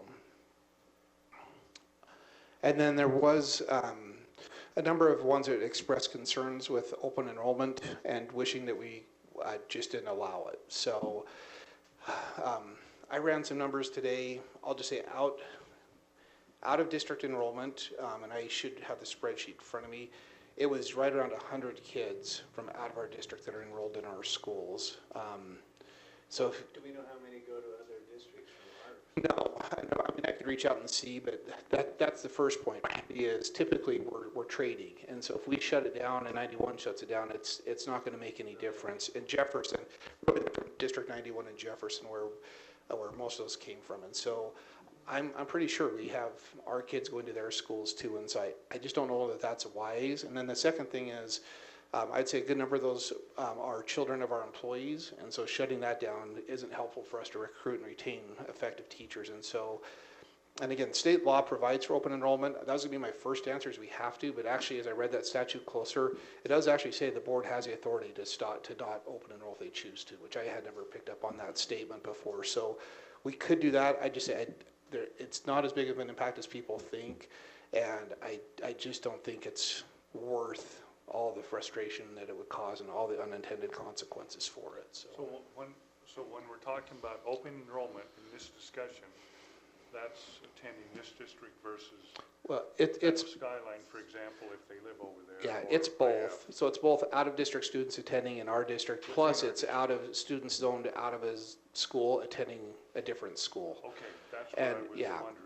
Yeah, and again, what we see is really just, it's pretty much an even swap among schools. So Black Canyon was just a little bit of an outlier this year with Sand Creek by about 20 kids. And so still, for the sake of 20 kids, I'm not sure that it's worth shutting it down. But all in all, we have really good balance, and people have really good valid reasons for why they're open enrolling at a different school. I don't think people make that decision haphazardly. There's some very valid personal reasons on why they feel like that's a better fit for their kids. So yeah, those are the key takeaways from it. Again, I think it was really helpful just to get it out there and see. And really, for me, is let's see if there are other ideas out there that are valid that might help us forestall a bond. But it just doesn't seem like there's a lot of support for those ideas. So but that gives us some important information. Yeah. As we move forward. Yep. One thing, and I understand more of it, but I think there is, when they say boundary changes, they're not talking necessarily within. They assume that it's easy to get 91 to take some of our 93, but property taxes make that almost impossible. Is that correct? Yeah, and I was asked this question at the Republican Central Committee when I spoke to them a few months ago, and I wish it's kind of like when I get in an argument with my wife, I was like, oh man, I wish I would have said that instead. Usually it's like, oh, I shouldn't have said that. It's really what I'm thinking in that situation. But I gave that tax impact as an answer. The reality is the reason why we're not combined with District 91 is none of our patrons have brought forth a petition to make it happen. And so if there are patrons out there that really believe that's an answer to our problems, which I don't think it is, but it's incumbent on them to bring the petition to the boards and go through the process to do that. And once they do that, then we can see, is this something that our community supports or doesn't support? But candidly, I feel like we've taken too much responsibility as the district and as a school board for that decision when it's not our decision. It could be, but not until our patrons bring that proposal forward. I haven't heard that argument as much as their district growth is negative, I think, overall, and ours is so strong that we redivide the city. That is more the proposal, but to do that, then people would have to take on 2 property taxes on their. Yeah, so they actually wouldn't. And I actually have done some research on this lately because we do have a few residents in our district that have historically gone to our district that are zoned for District 91 that are considering trying to annex in. So there's a process that they have to go through for that to happen. It does have to go out to voters for both districts to approve that. But from a practical standpoint, and this is the answer I gave to the Republican Senate Committee, and they really didn't like it, but it's like, if you want higher taxes, then combine districts. And they don't believe that, but just from a practical viewpoint, they have a higher tax levy, a higher tax market than we have. Their base tax market is higher than ours. So for us to absorb, so the moment that they absorb our district, their tax market now goes down, right, because they're averaging the two. So we have a lower one. So their tax value goes down, ours goes up, which means their patrons have to pay more just to keep paying the levies and the debts that they have. And then our patrons, while we have the benefit of now a higher tax levy rate, we have to pay more because our salaries are so far different from theirs. We can't have people on two different salary schedules. And I can promise they're not going to take a decrease in their wages. So now we have to raise ours to match what they're paying, and now our patrons are paying an increase in taxes. I think the better focus for this argument, and there are people that think this, is let's just say they get 2 city blocks around their perimeter that joins us and take those students. I heard someone say, if you think having growth is a problem, wait till you have shrinkage, because now they got the buildings to support. Right. And they don't have the funding for the students to keep them going. So I mean, I haven't heard a lot of people saying our district's so big, combining theirs would probably make us number 2 in the state. We'd be close, yeah. Yeah. But back to the money, I think we collect 3.1 billion, they collect 3.4, but they have 25% less students. So right. they get so much more per student. Right. Which we're not overspending, right. We just don't have the tax base. Right. But that's the only argument I've heard. Is there anywhere that District 91 would be interested in taking some of our students and growth to help maintain and keep their levels and us keep ours? Yeah, so they're really not, there's no advantage for them to take our students because, so one, they did lose enrollment a little bit, but they've leveled out. But let's just say, for example, and I hope this doesn't get quoted out on Facebook that I said this, but like the logical place would be Falls Valley, right? That's our one school that is in the city of Idaho Falls boundaries.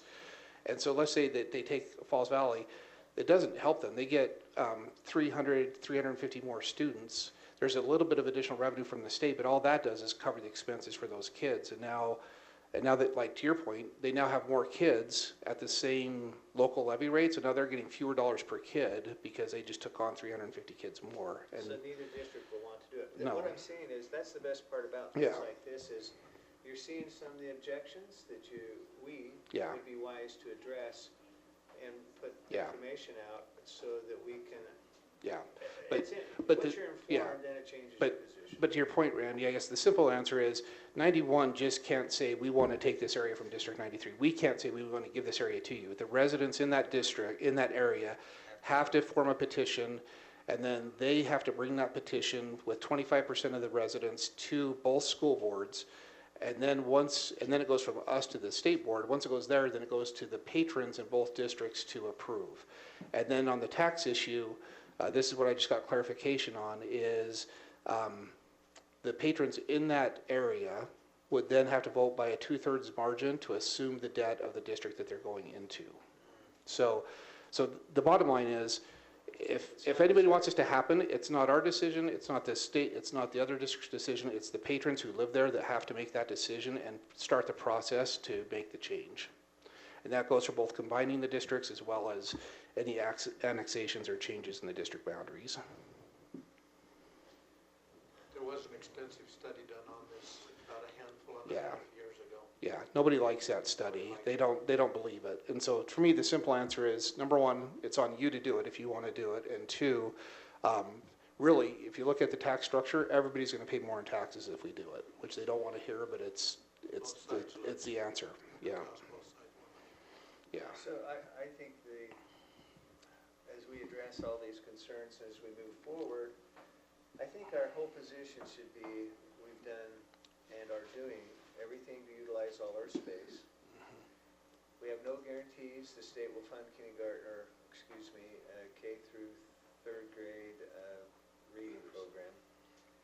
If they cancel that, that gives us more capacity for a longer period of time. But after the meeting with the bonding people, it seems like this bond will be easier to get. It's the next one, because the other one ends in September. No, we're 3 years out, aren't we? The bonds we defeased will pay off in September of this year. So we can, I think they said we can bond up to X amount and it won't raise your annual rate. But it's gonna pay out for the X amount more years. Right. That'll be an easier sell than when you need the next one, because that's gonna raise your annual amount. Unless we continue to grow our tax base, and in that case, we can continue, which has been our pattern, is we can continue to run bonds that don't necessarily raise the number of the levy rate, yeah. Right, but I think we've seen a fantastic, once-in-a-lifetime expansion of home values, Yeah. particularly in Idaho Falls. Yeah, yeah, I don't think that trend's gonna continue. yeah, I agree. Well, I mean, that Which reverts back to the mean. Yeah, it does. The other, sorry, Chad, go ahead. well, I was just going to say, the presentation by our bond people indicated, help me, Guy, if I understand this right. On the bond language, we have to disclose how much Per 100,000. increase per 100,000 the bond will create, how much additional debt service, Yeah. and how much that will, if given the current circumstance. Correct. So that's got to be, so that's what people have to understand. And then you can say something like, we believe that because of the historical growth, that the growth will pay for that, essentially, so that the levy will stay the same and your taxes won't go up. Is it? I'm not sure you can go that far. You can't go that far, I don't but think you can go that far, but you can say if you're replacing something, you really can't project into the future. Yeah. But if something's coming off, you could point that out. I'm really concerned about the current economic situation because I spoke with a residential mortgage lender, and because of their increase in interest rates, they're seeing a lot more declines in loan applications. That's going to result in less sales of all of these new homes, and some of these proposed subdivisions, that may change. You know, a year from now, it could look a lot different. It could, and I think as we proceed, we've been very methodical. We can show which properties we hope to sell, how we've saved money. And then we can do another survey and say, do you want this or this option, and do you want it now, or do you want it in 2 years? And then the democracy takes its place and we facilitate what we've been asked to do. Probably the one other thought that's worth mentioning is there was, again, they weren't well supported, but a few comments about all-day kindergarten, and maybe we shouldn't have done all-day kindergarten. So number one, I'll just say, educationally, we have to do what's right for kids, period. And so, yeah, sometimes that comes at the cost of having more classrooms being used, but that's the business we're in, is to educate kids, and so I stand by that was the right decision to make. In the interest of that second rate I saw, and that is we should always consider what the best thing for kids' education and learning is. Then the second one is, from a practical standpoint, we're talking 7 or 8 classrooms across the district is all that cost us because we were already using them for half day and for extended kindergarten through title. So really the impact of that is minimal. I'll make sure when I do my D93 Live on Monday, we're highlighting that and just try to continue to educate people on why that was the right decision and how it really doesn't impact this discussion. Okay, great. Let's just say for some reason it is impossible to bond, what would be our alternative? Yeah. I mean, it's easy to, and I'm not saying you, Yeah. it's easy for us collectively to say, well, all these other things are bad ideas. But Yeah. what's the least bad idea? I think one thing we've got to look at is pocket busing. I think we could be there this year anyways. As Scott mentioned, that we do have a handful of schools that don't have room for any more kids at certain grade levels. We don't have any more classrooms available, but schools nearby do. And so we may be in a serious situation where, for example, a certain grade level at one school is out of room, but a school a mile down the road has 25 seats open in their third or fourth grade because they've got 4 sections. And we may have to start putting kids on buses, and similar to what districts around us are doing, and taking them to schools that do have some capacity And the state pays 85% of that expense, right? of the transportation. Kind of, and that's 85 is the part of the formula, but they don't pay us 85%. So I guess longer term, Greg, and I'm going to spitball an answer here that we haven't vetted fully, but just as we've talked loosely about some things. Number one, split sessions at elementary is not a good idea. And the reason why is if you walked in an elementary school different from a high school or middle school, that desk is a kid's desk. They have all their stuff in that desk. It's held, so to somehow try to have a kid haul all that stuff out, put it in a backpack, haul it home with them so another kid can come in the afternoon and use the same desk is just not as viable option. So I think the only viable option for split sessions to address elementary school growth would be to pull 5th and 6th grade into the middle schools and run split sessions between 5th and 6th grade and 7th and 8th grade. So if you want like the least terrible idea, I think that's, I'd say that may be the only viable option to not bonding in my mind. So somebody else might have another idea, but that's the only one I can see that would work. And by asking the question, I wasn't so much expecting an answer other than saying that that's probably what we ought to focus some energy on and come up with, whatever that is. Yeah. And then I think, talk to our patrons and hold a bunch of public meetings that nobody will come to, but Yeah. we'll hold them. Yeah, but you're right. I mean, to your point with Thunder Ridge, we had to have what the alternative was, right? Yeah. And the alternative was split sessions, and it was, we either pass this or we will have to move. And I know people didn't believe us, but there was no question in my mind, if we would have opened Thunder Ridge the year we did, we would have had to be in split sessions that year. Yeah. We would have been to 17 to 1,800 students in Hillcrest and Bonneville. So, yeah, I think you're right. I think we do have to have what the alternative is. And in good faith, right? Right. I know you agree, but in good faith, say this is what we think We would have to would be do. the Right. alternative. Yeah. And if we morally agree that our job is to tell you what we think should happen, that's what we're elected to do, and collectively what you guys are trying to recommend, et cetera. Yeah. But we recognize the way the system is, Yeah. we don't get to decide. Yeah. All we Yeah. get to do is Yeah. recommend the two best. Well, and it's prudent to have a plan if this plan doesn't work. Well, That and, too.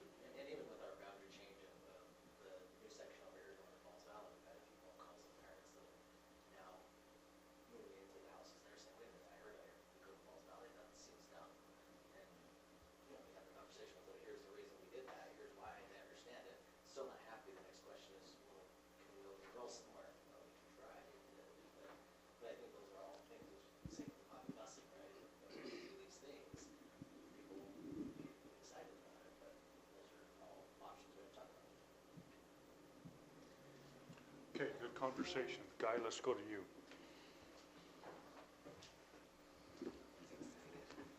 The first option tonight, or the first discussion item.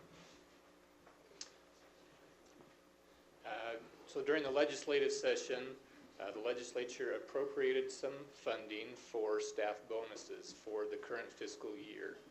And so on the left side of this, we have how that money is allocated to us from the state. It's based on our staffing numbers.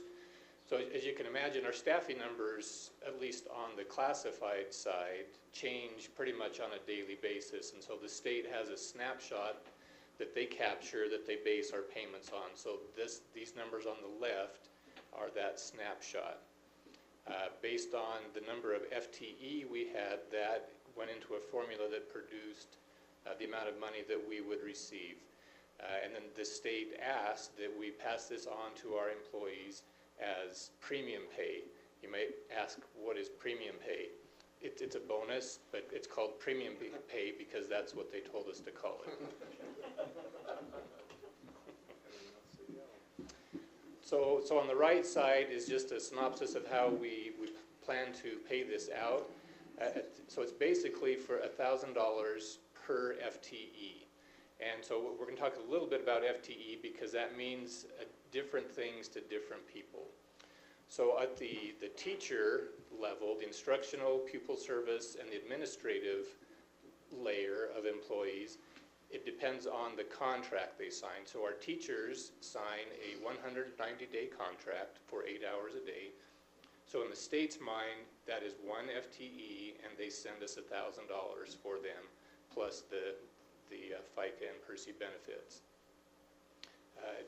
So same basic thing for administrators. Classified is where it gets a little bit different. For classified, the state definition of FTE is 8 hours a day for 260 days a year. That equals one full-time equivalent. So because our school year is 174 days, not 260, we have a little bit of a problem if we want to pass that $1,000 on to those employees. Because really, when most people think about a full FTE, they're thinking the school year. So that's where we set the bar.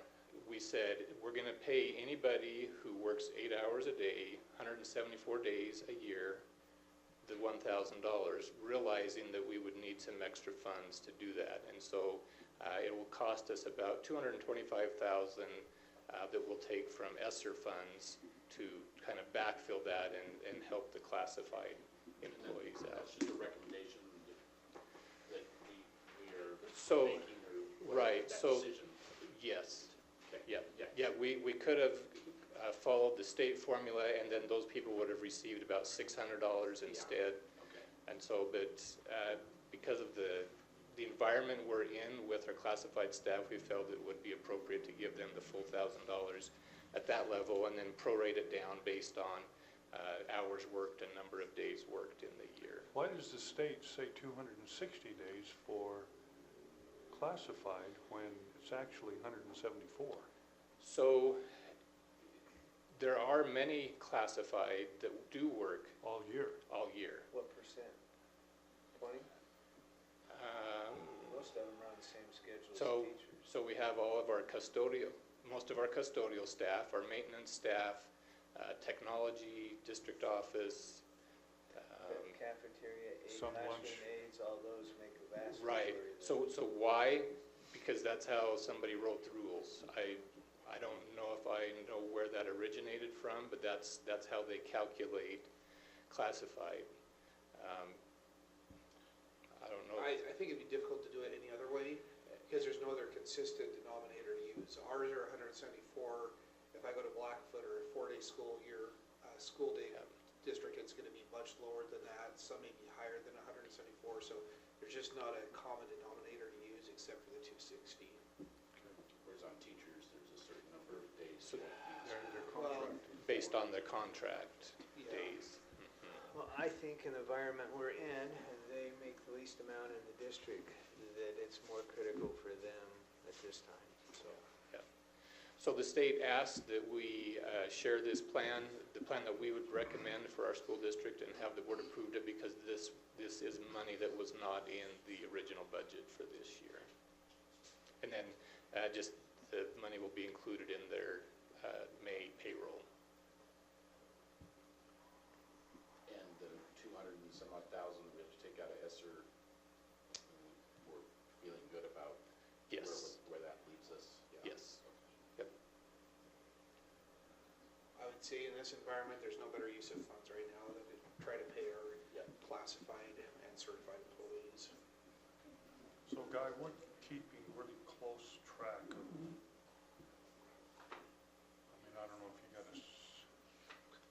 ledger for just ESSER funds. Yes, but we do. You weren't, because we're gonna get those questions. You had all this money.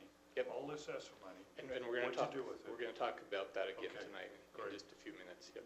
Yep. No, we do. We have separate accounts for not just ESSER, but every subdivision of ESSER, and so it's very detailed. We just reported to the state our ESSER report the last couple Yep. of weeks, right? Yep. So very detailed report that accounts for every dollar. So that's the $17 million the federal government's given us, is that what it is?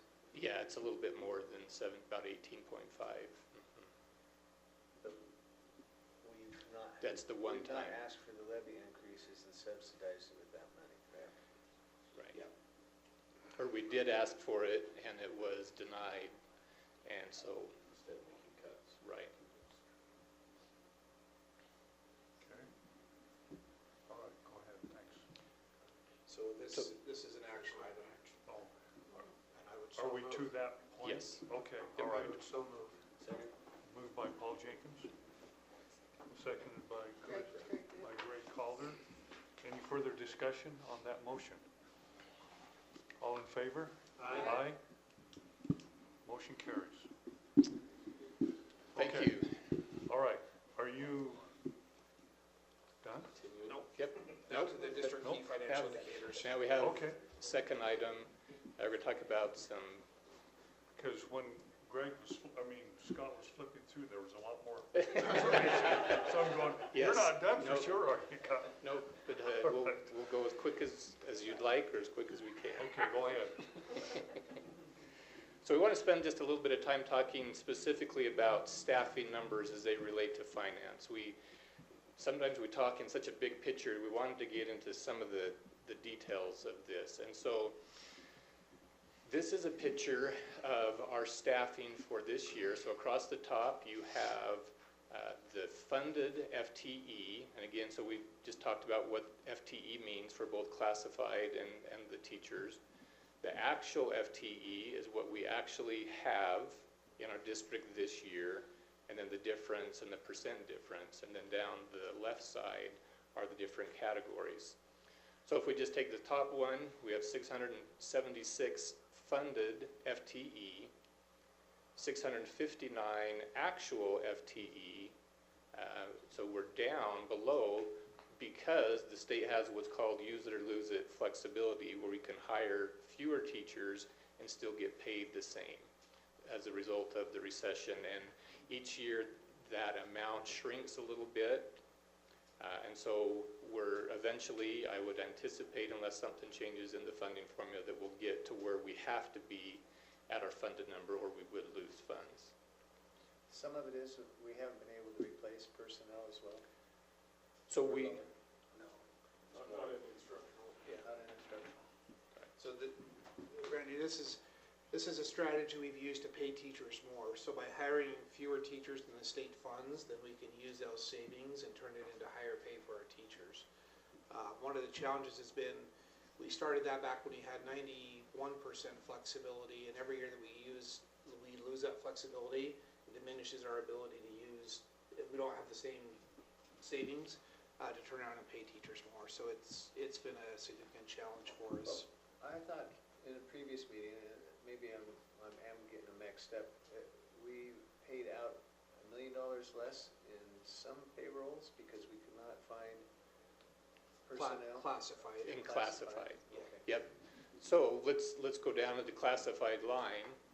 So this year the state is funding for us in the general fund 248 FTEs.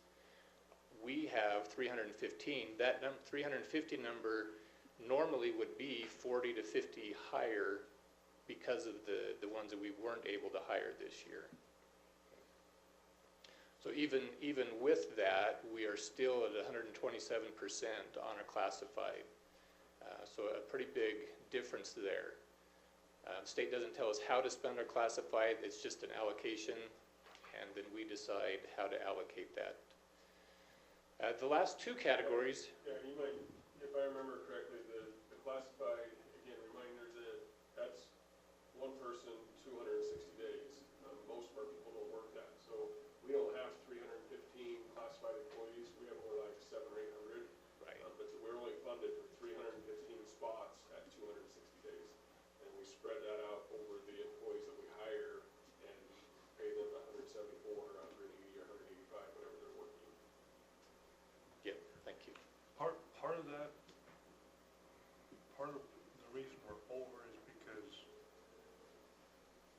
just have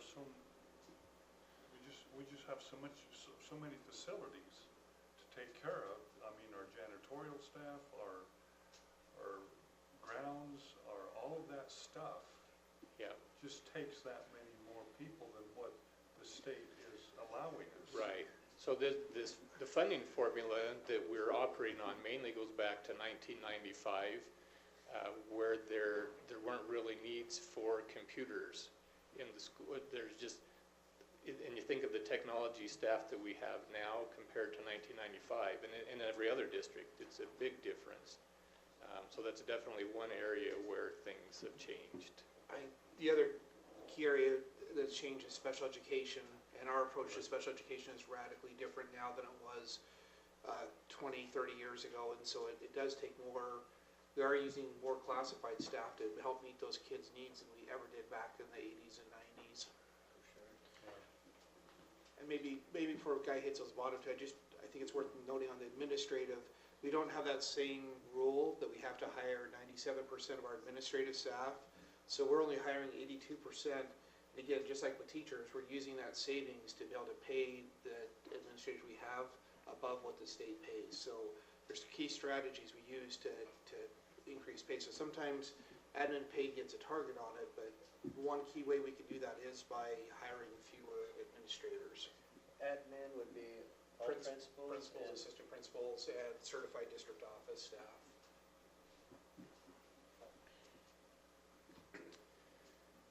Is the law that is that 97% number that we now have to meet, that used to be 91 or whatever, is it already set when that's going to go from 97 to something higher?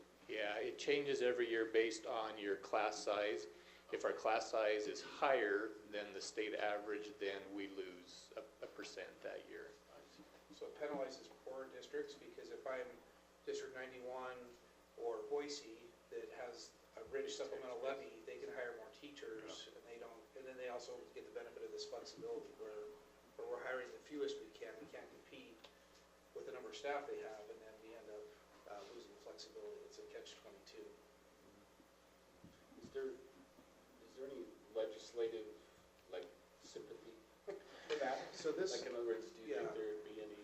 So this was this is one of our resolutions last summer. I don't know if you remember that, but we did bring this as a resolution. Okay. ISBA encouraged us to join with Pocatello because they had a similar resolution the year before, but it went nowhere because of the funding formula discussion. So basically, right now the answer is somebody's going to wipe out the funding formula, so we're not going to spend time dealing with this. In the meantime, we're dying on the vine. Yeah, but they keep saying that they're going to change the funding formula. And right. They've got a legislative committee, which Wendy Horman is on. Yeah. But nothing's, well, part of it's probably because of COVID. But I think all these rules likely go away in that new funding formula. Have they declared enrollment or attendance? They have. The state board made that decision in April. Which way did they go? For enrollment for this current year, and next fiscal year. Okay. The bottom two are a little bit unique in that the state does not fund any of these, so there is no associated FTE for stipends. And so when I talk about stipends, I'm talking about all your coaching stipends, all the stipends that happened in the schools for lots of different things. They're very low paid for what they do. But we have about 395 positions, and we'll see what that equates to in dollars here in just a minute. And then substitute teachers, there is no allocation from the state for substitute teachers. And asked Nancy today, and we have about 201 active subs working for us right now. So where does that money come from?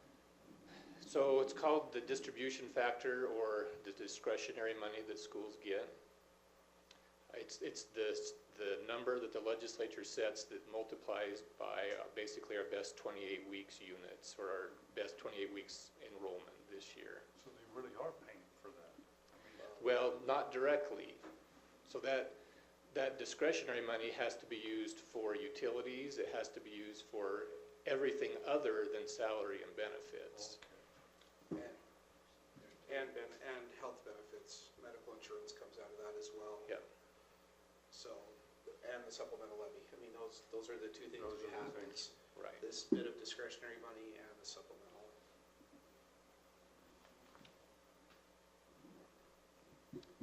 All right, this is basically the same thing, but put into dollars. So you can look and see, top line, state funds us approximately 33 million, and we spend 34.5. So you can follow that same pattern in each of the categories. The big ones that you will see is, again, on classified, where we're funded at 5.7, and we're paying out almost double, spending 4.9 million more than the state gives us, again, from supplemental levy and discretionary. But you can see that that discretionary disappears pretty quickly once you start throwing these things in there. So a total of about 8.7 million in salaries that we're spending more than the state funds us. Curious, how does that compare on the difference to like districts in state, you know? So one of the things that makes it difficult is there are some districts who contract transportation and custodial, and so their classified numbers are going to be much lower and look differently, but then if you look in the service side, they're going to be higher. Well, let's say Idaho Falls, for example. Yeah, I haven't looked at them. When I saw the classified report, I believe that their classified actual FTE, it was lower than ours, but I don't remember the number.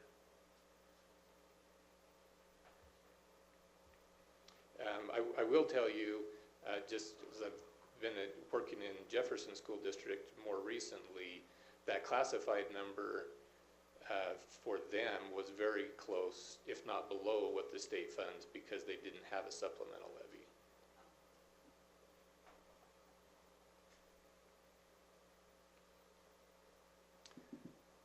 All right, any questions there?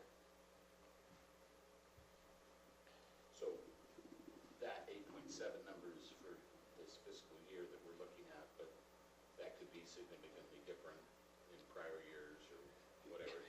Right, so if we would have had, so we've got about 40 to 50 positions that we haven't hired this year, that would add about $1 million.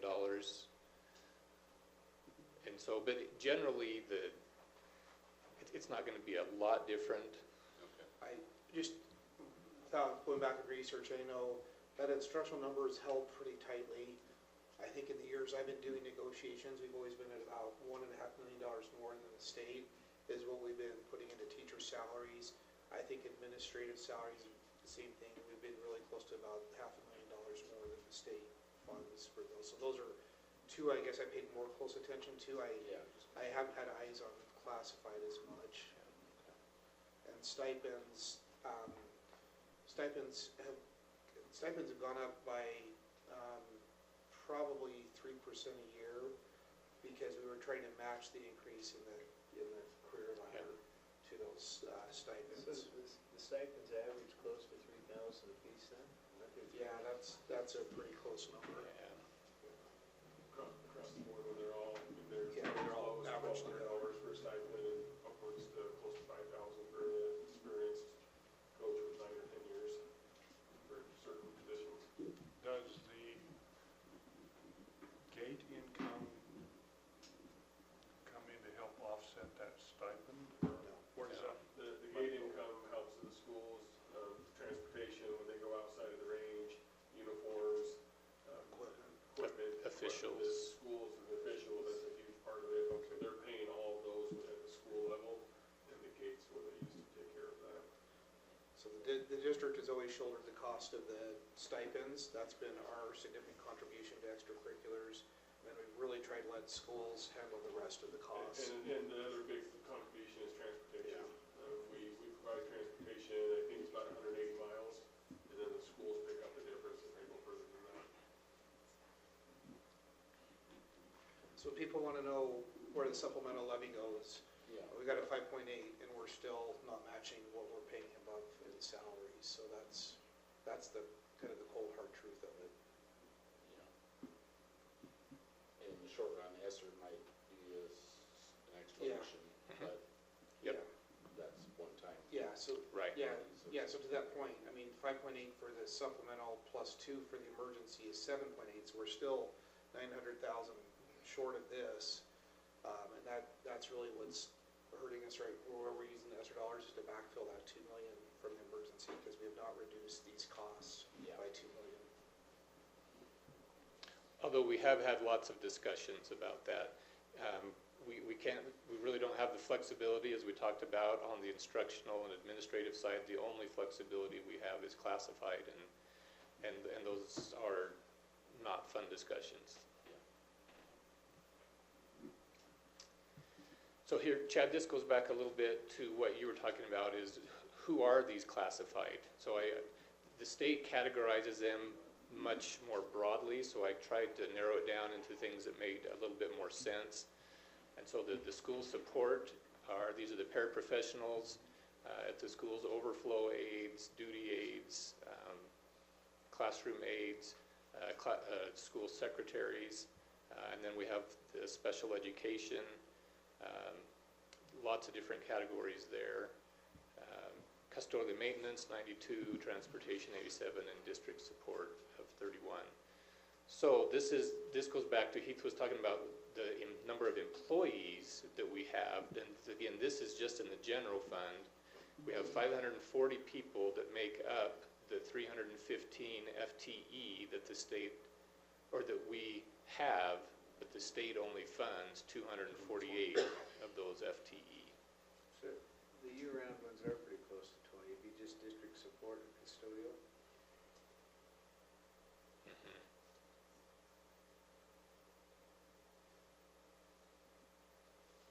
So we're going to go a little bit deeper into classified, and I hope you don't memorize this screen, but I wanted to at least point out what it looks like.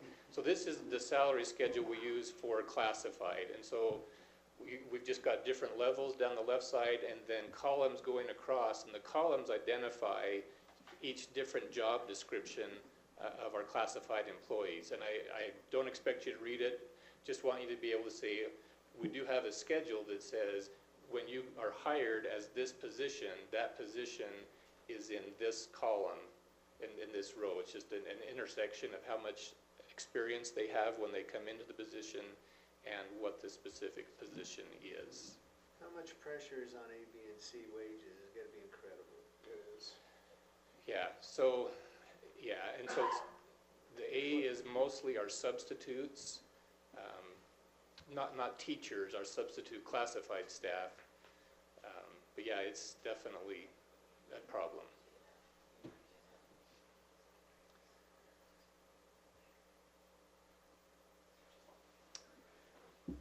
All right, so now take your mind off of that. Maybe go back just one, so just as an example of that, Randy, if we look at column F, elementary, well, that's the assistant secretary.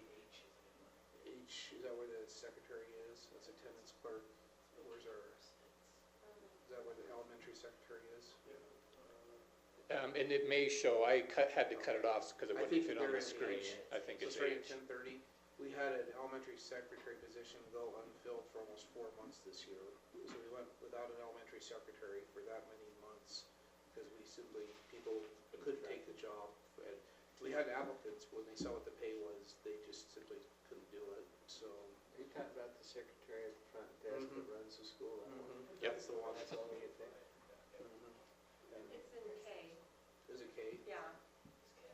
Elementary school secretary is K. Yeah, Starting so with it's 13. Yeah, definitely a challenge. We used to, when clerical jobs used to get posted probably 3-4 years ago, we would probably get 50 to 60 applicants for those positions, and now it's very few. When we were at the law conference, there was superintendent that was talking about the bigger districts over in Boise, those school districts that didn't talk about kind of where it will end up. And she said there are conversations where those school districts were moving their starting classified pay to $15 an hour. And so those school districts that can't match that are going, what are we going to do? We're close enough to we're going to lose employees. One of the challenges of a schedule like this, and something that we've had lots of discussions about, is if you put all of your new money into the starting wage so that you can attract people, that's great, but that doesn't do anything for your people who have been loyal and have been here for a long time. And so trying to find that balance is tricky. All right, so here's just a couple examples of real people on that salary schedule. Bus drivers are one that get a lot of attention. This particular one does work 8 hours a day, 174 days a year, and so ends up with a total salary of $30,000. Very similar to a custodian. If you look at a special ed para, they're about 5.5 hours a day, so they would count about $10,000. So you can certainly see that if somebody is hoping to support a family on this, the jobs at the schools that are only 174 days a year are going to be, it's pretty difficult. And we certainly recognize that and do what we can within the constraints. And again, it goes back to that's why we asked for the increase in the supplemental levy, is hoping to infuse some money into this. Are there a fair number of bus drivers who do 8 hours a day? Or is that like the exception? There's probably 15 to 20 at that level. The rest of them are about 630 hours or less. Where's the break point for benefits? 30. Well, 30 for medical benefits. At 20 is when you start getting PERSI and life insurance. But medical is the most expensive, and that kicks in at 30 hours a week.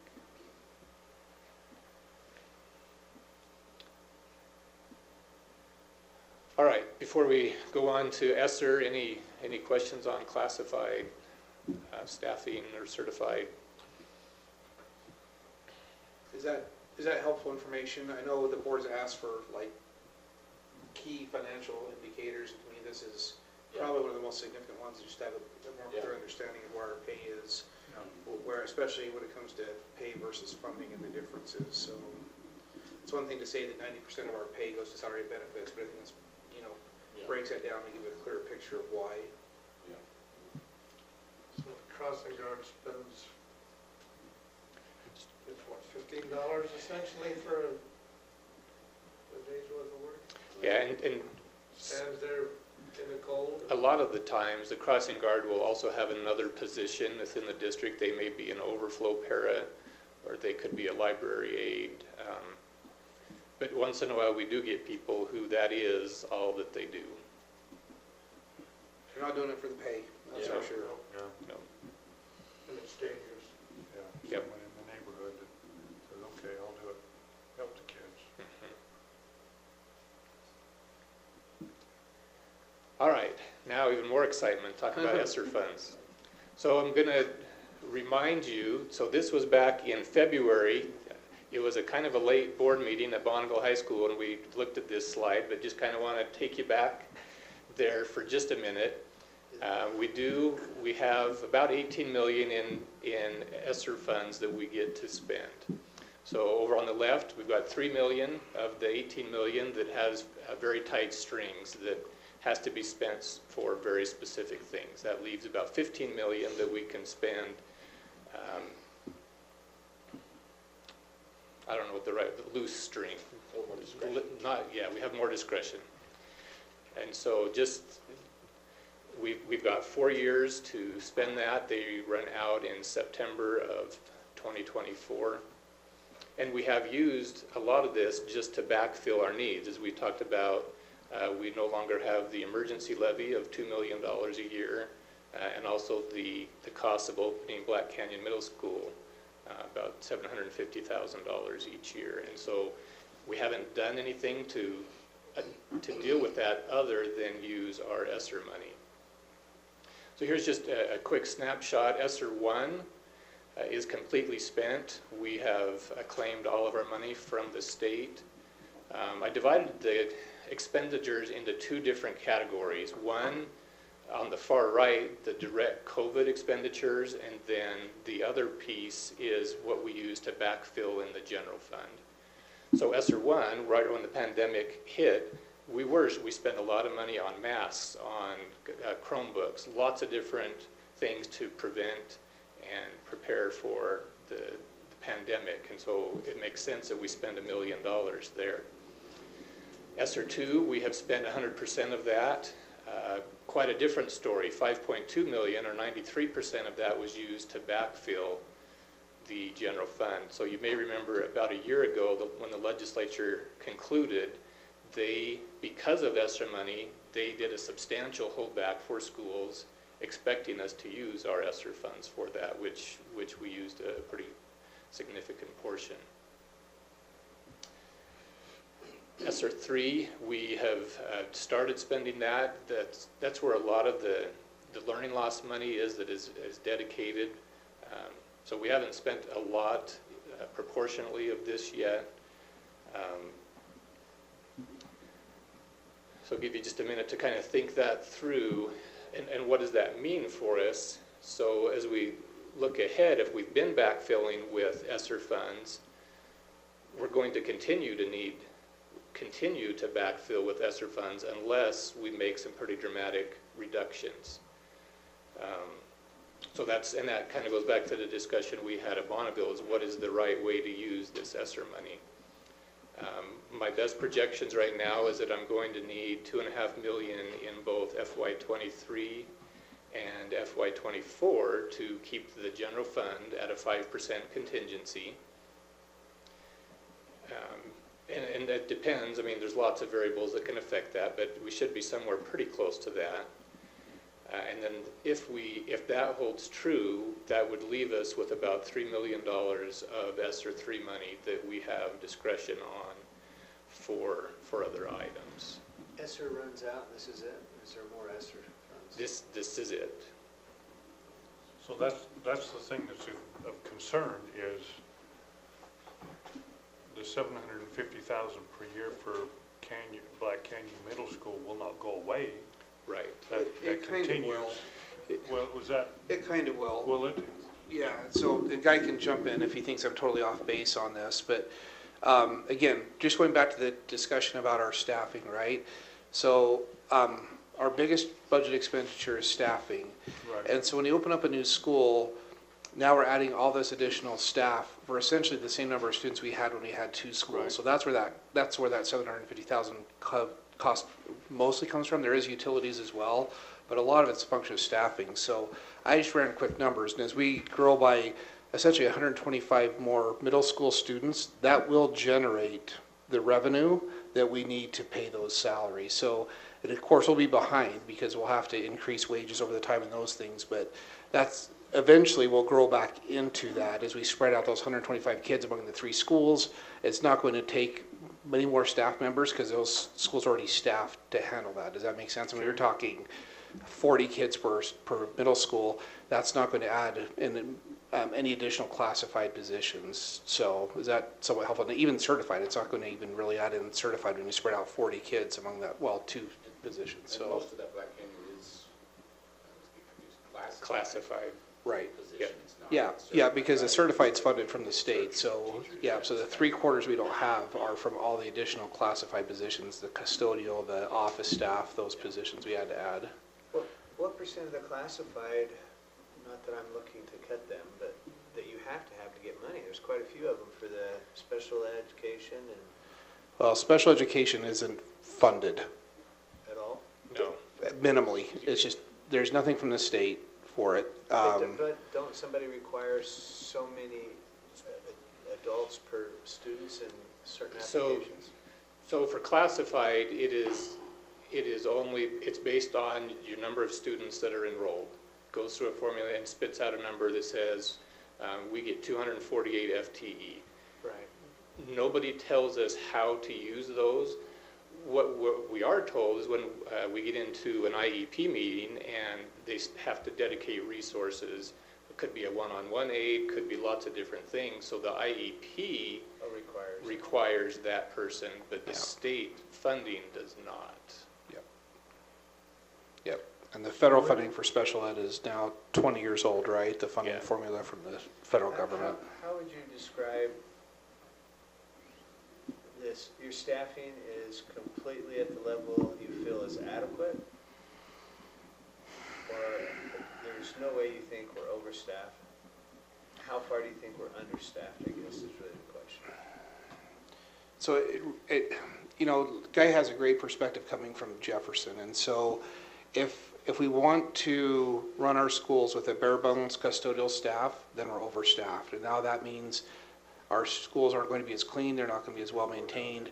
It means teachers are going to have to be emptying garbage, vacuuming classrooms. We're going to have to shift that work to somebody else. So to me, it's just a matter of, and same thing, I mean, if you look at, I think special education is probably the most problematic because we made decisions based on funding that we had, and now as we grow and we don't have, well, I'll just say we don't have that $2 million that was in the budget before. Now, if we would have known that, we may have been making different decisions in those IEP meetings than we made. But once we've made that commitment to the student, it's in their plan, we can't back away from it. So in some respects, we backed ourselves into a corner based on the budget that we were used to when we were levying an emergency levy every year. I mean, that 8.7 million shortfall, there's really no place to cut money of any consequence, and cutting wages would seem obscene. I mean, the bottom line is we would have to look and say, how do we reduce classified staff? Because that's the only place we can. And that's, how do we do that for students that have IEPs and their IEPs are being met through classified staff? How do we work ourselves out of that dilemma? How do we cut our custodial staff, and what do our schools look like? I mean, those are really the only two areas.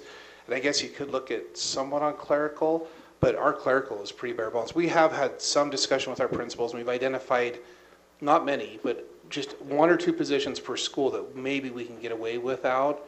That's going to save us, you know, a few $100,000, but it's not going to get to the level we need it to. I think the other thing we're looking at, the guy mentioned this, we've got a fair number of positions that we haven't been able to fill all year, and the reality is somewhat setting in that we're going to struggle to continue to fill these positions moving forward.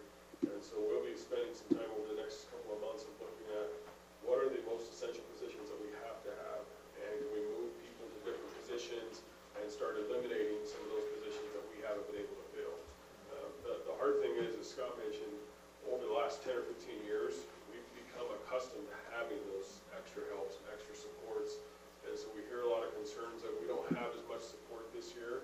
But the reality, 10 years ago, we didn't have it. And over the last 10 years, we've added positions because we've had that extra funding, we've had that. And that's become the new norm. And that's really hard to go back and take away some of those. But the reality is we've got to look really hard at what positions haven't we been able to fill this last year, and how do we move people to those other positions that we need the most and eliminate some of these other positions. So don't we get federal funds for some of our special service programs? We do. The amount has been pretty flat for about 20 years. There's been slight increases, but because a lot of the stuff that we do in our special education is required on a federal basis. Yeah, it is. The actual, there's an actual percentage that they're supposed to fund, and I can't remember what it is, but they're not even close to what they committed to in the original special education law. And then the increases have just been tiny, been very, very small.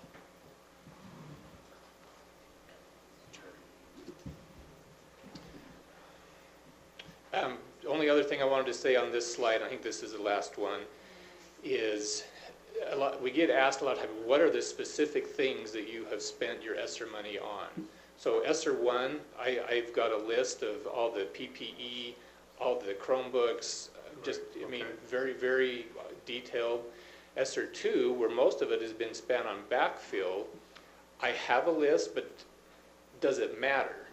I mean, it's because all we're doing is shifting it over to keep the general fund whole. So the big ticket items that we've used are utilities, because it's very easy for our auditors to audit that, as well as medical insurance. That when we switch it over to ESSER funds, we try and pick the things that are going to make it very easy for our auditors. as soon as you move people, you introduce a whole lot of problems. So we try and avoid that. I guess one thing we got to decide as a board is if we know we're only funded for 3 more years with the fill-in. When? Two more. Well, 2 plus you have the 3 2 plus the cushion. current year. Yeah. Well, don't you have the 3 million cushion? So, but that has to be spent by 24, fiscal year 24. So we've got, Oh, so we've so only we've got got 2 plus 23 and discretionary 24. spending of 3 million more, right? Yeah. But it has to be done. Right. So at what point in time, if we can't get a levy passed, do we start cutting something, So, or we'll go on yeah, hold?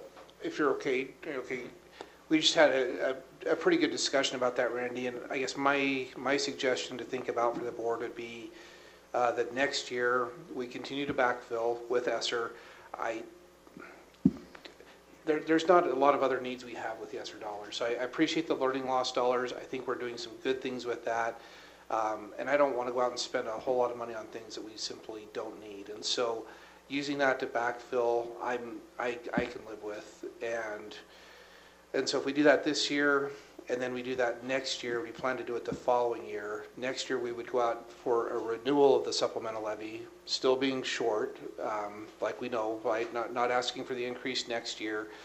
And then I guess my suggestion would be that then the following year, the money would have been spent. We'd be going out to ask for our patrons for an increase a year sooner than the renewal cycle. But if we didn't get the increase, we wouldn't be in the boat we were in last time where we wouldn't lose it and we could then go back out to renew the next year. And that would be the year we'd be making the budget cuts. Does that make sense? So we'd have 1 year to ask our patrons for an increase to avoid the budget cuts. If they say no, then we know here come the budget cuts and here come the layoffs. And that, candidly, that's what they are. They will be layoffs. There's no other way to do it. Now, the building levies for maintenance is what, that's the fiscal? 10 years. 10 years, And when was it renewed? last year. And you can't make amendments to We that? can. We could rerun that anytime we want to.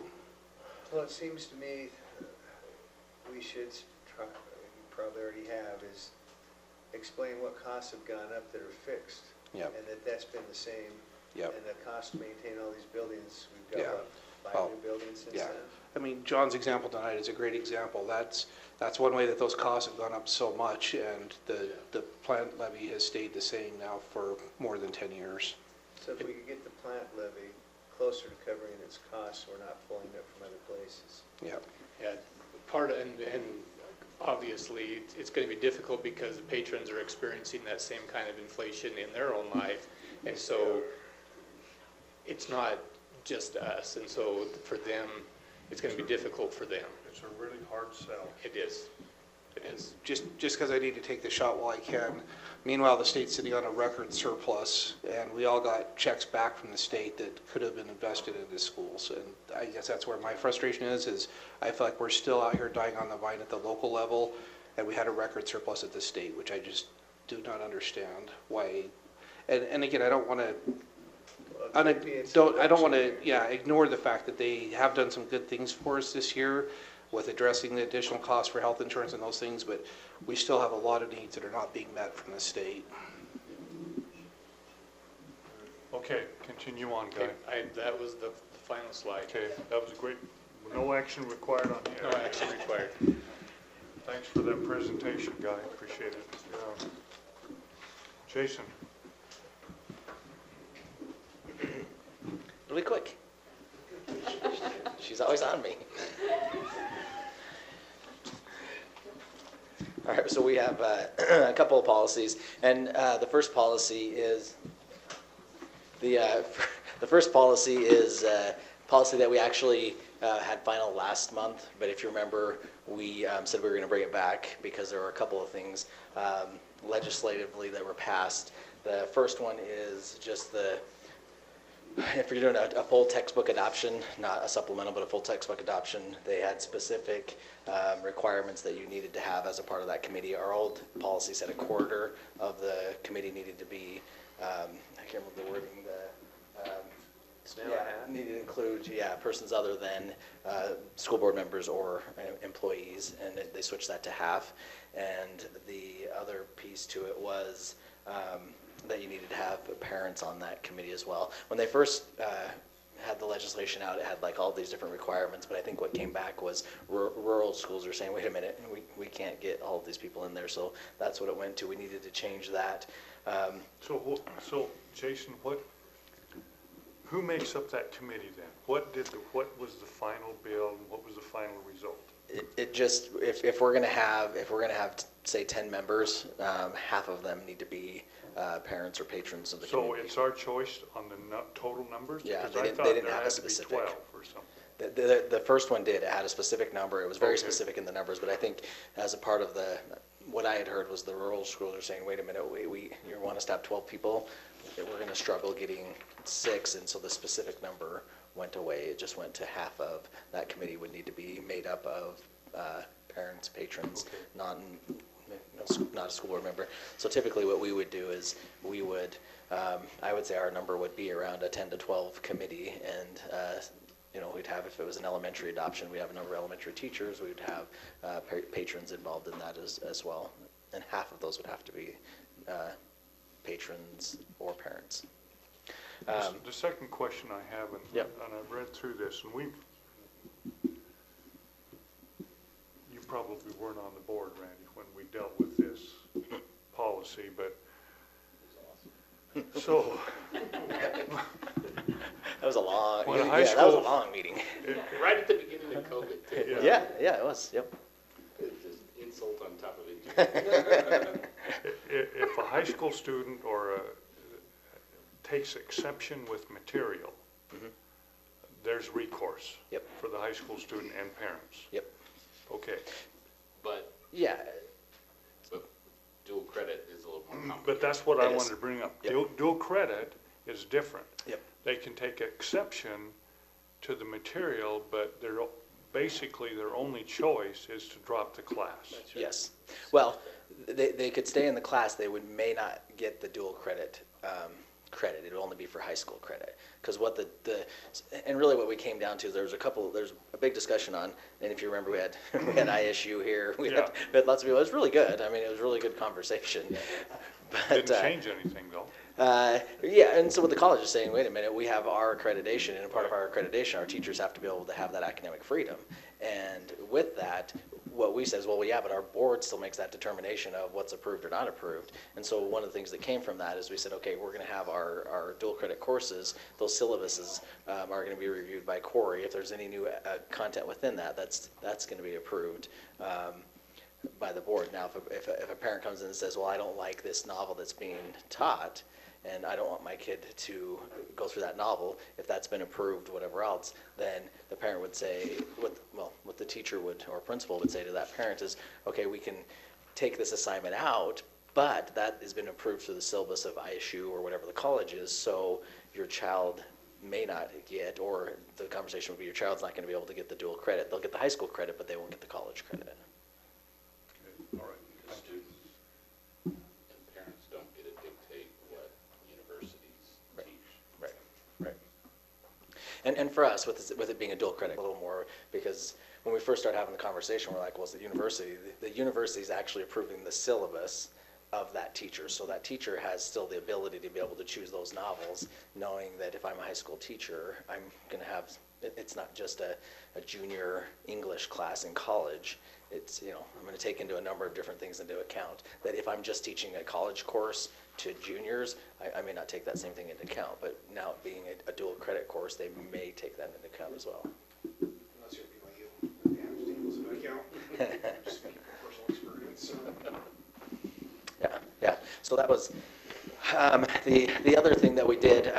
We did change in there, and it was actually really helpful going through. Is the night over? That sounded weird.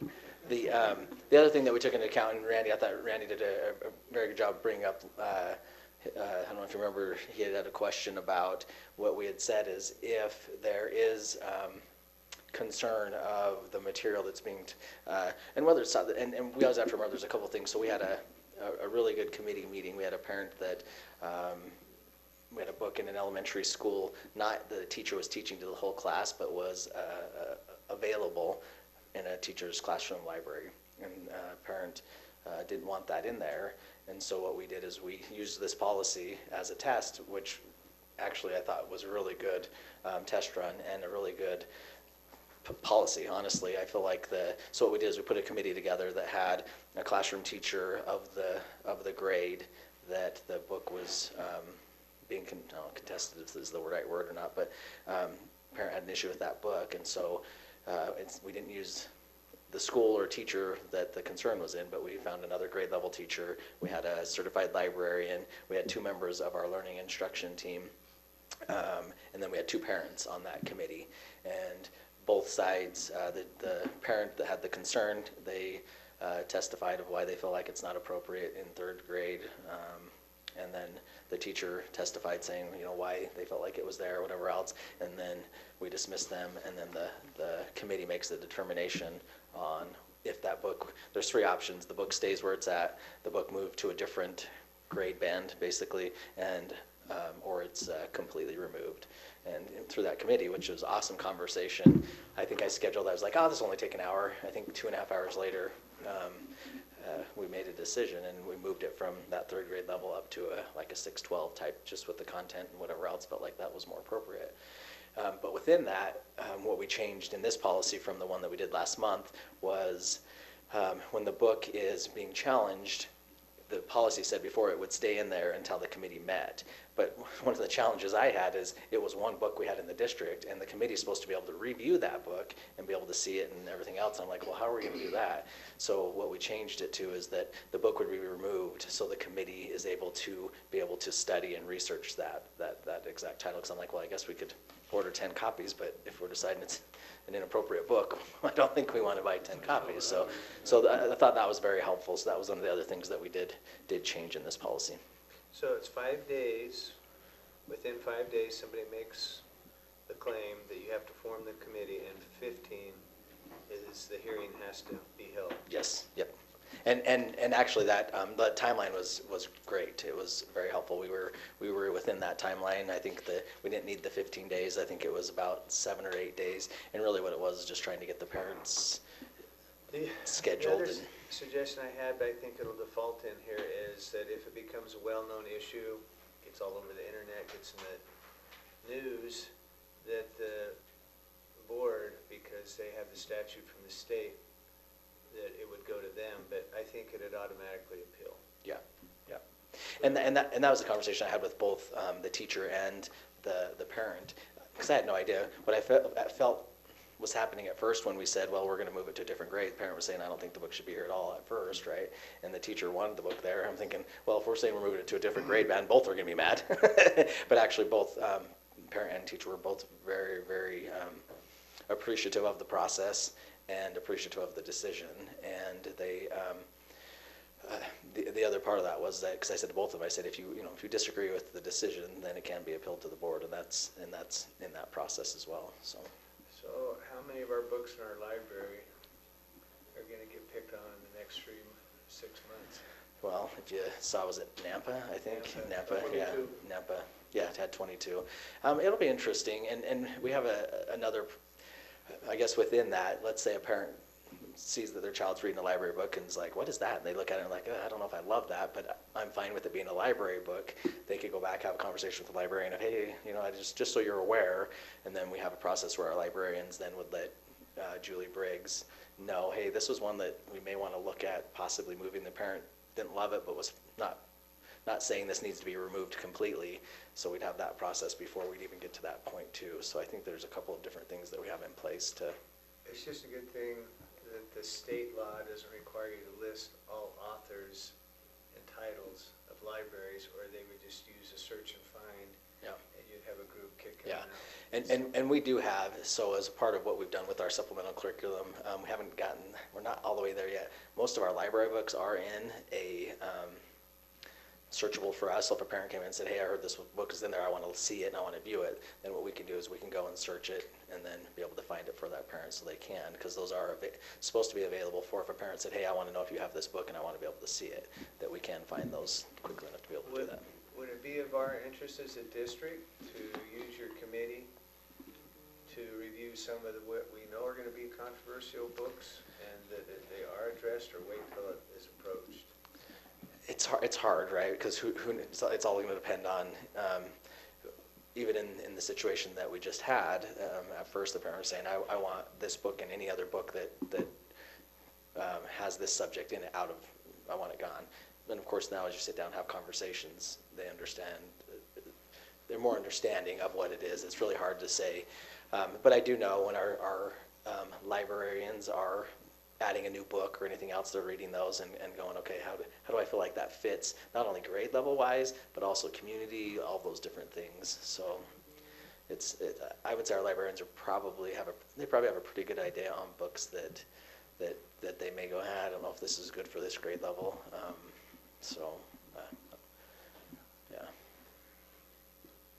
I think it's a good basis to move forward. And like I said, going through this, and even last month Scott said, hey, we probably have a situation because we just got an email from a parent, and I really thought it worked great. I was a little nervous going into it, just of how it was going to flow, if we're going to have enough time, those things, all that fit, and then even the committee was really good. Really good.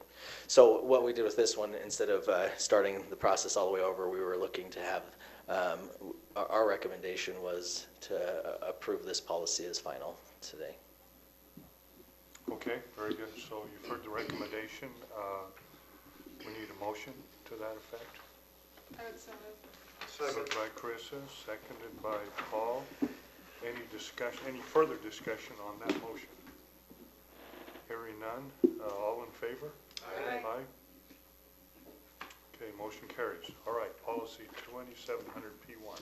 Okay, and then this one is similar. There were a couple of legislative changes that happened with graduation requirements. There was a senior math requirement that was taken out. It was really interesting. Scott and I were at a road show, legislative road show, and they're going through all these slides, and all of a sudden we both looked up and there was a line that said that the senior math requirement had been removed, and no one really even said anything about it. They went to the next slide and we're like, did that really happen?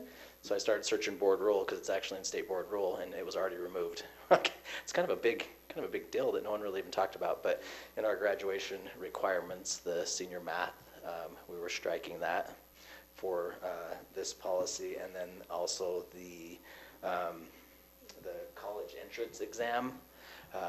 The state will still offer and pay for the SAT. They're actually in conversation right now looking at ACT possibly, but they're still paying for that. It's just not a graduation requirement moving forward. So we were striking both of those from our graduation policy.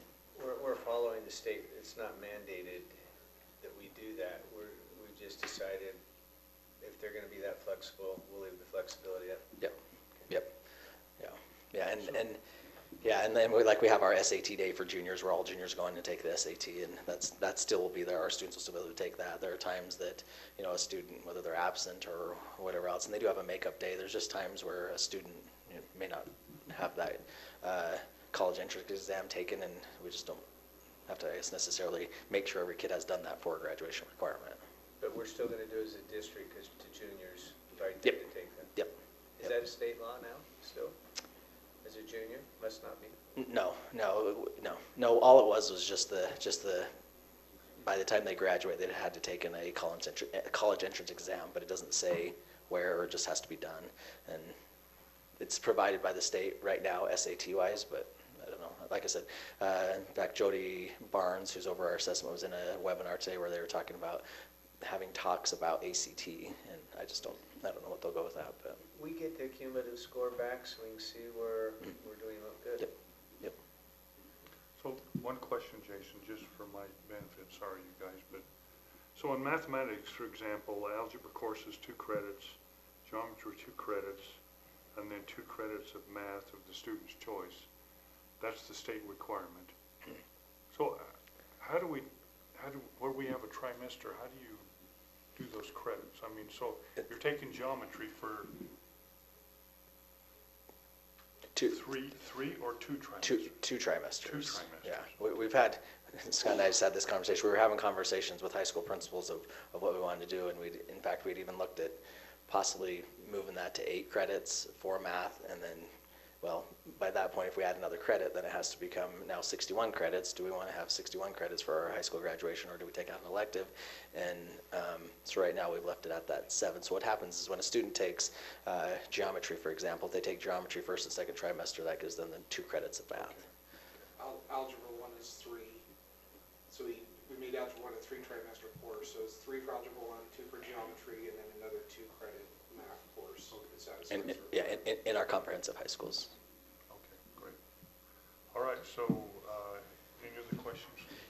And the same thing with this one, because the policy, both of these are procedures, and so what we're asking tonight is to approve that for final on those 2 procedures. Okay, so we need a motion to that effect? So moved. Second by Greg, second by Paul. Any further discussion on that motion? Hearing none, all in favor? Aye. Motion carries. Okay, the final one, 2700 P2? Was that? Yep, that was both of them. That was both, so, okay. So that motion. That's not, the first one was for the comprehensive high schools. And the next one P2 would be for our alternative or specialty high schools. Which is. And it's the same. Different. Same on both of those, same changes. Yep, it's a senior math credit and Another motion. and then request. yep. Okay, so we'll entertain a motion for that one. Alternative high school graduation. I move we approve policy 2700 P2. Second. Moved by Greg, second by Carissa. Any discussion on that motion? All in favor? Aye. Motion carries. All right, graduation assignments. Now, does any of you have any questions on these assignments? Or The only other question I have, I would assume we're encouraged to attend all of these where we can, which is 3 nights. yeah, so 2 each. traditionally we have. I don't know how the board feels about that now. Yeah, pre-COVID, that's what we generally did. Yes. But during COVID, we didn't generally.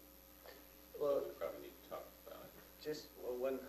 my understanding is the board is overseeing graduation and accepting from the principal that these have all met the Yes. requirements. Correct. So I think it's important as many of us attend as possible, in my opinion. And I don't, Paul, what's your feelings on that? Even when during COVID, as much as I was against it, I went to them, because I think that's, if they've spent 12 or 13 years of their life, I think we owe them our presence. And I actually think it's good for the board to be visible at those graduations, not only, more so for the patron's sake than the students, probably. Plus, I want to hear all your talks. Well, to your point, Randy, I'm plagiarizing. No, I'm just kidding. to your Crud, I got to point, speak first, so I don't even, technical career, I'll get here now. so to your point,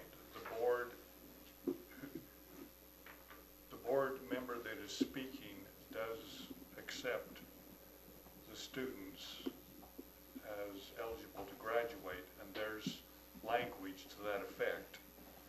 So, Sam, can you provide that language to each of us so we don't mess that up? Or, Say that again. you know, I'll give it to you. Yeah, there's just a little verbiage at the end of There's our a- talk. Oh, when you're yeah. accepting the Yes. graduation. Okay. So Yes. It is not codified, however. Okay. It is not. It's not policy, so we can come up with something. But Mary had a couple Yeah. of sentences or phrases that really helped. I've got it. You know, say better about the next time. Yeah. I've got it too, from I saved last year's talk. So just to review, Randy, you're speaking at Thunder Ridge. I'm speaking at Technical Careers High School and Bonneville Online. Paul, you're speaking at Hillcrest. Greg, you're speaking at Lincoln. And Carissa, you are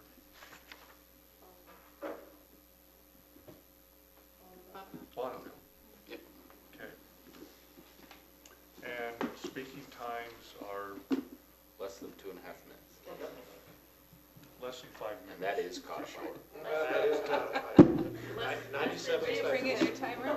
Bring the timer. Let's go. Okay, all right. Trust me, VSRO will do that. What was that? The SROs will time you. Yes, yes, I think they have I will bring. commented or as I walked in, and I think they flashed their gun when they did it. You might want to remember. So, Chris. They're dead Okay, call for agenda items on upcoming meetings. Go ahead, Scott. So, next week,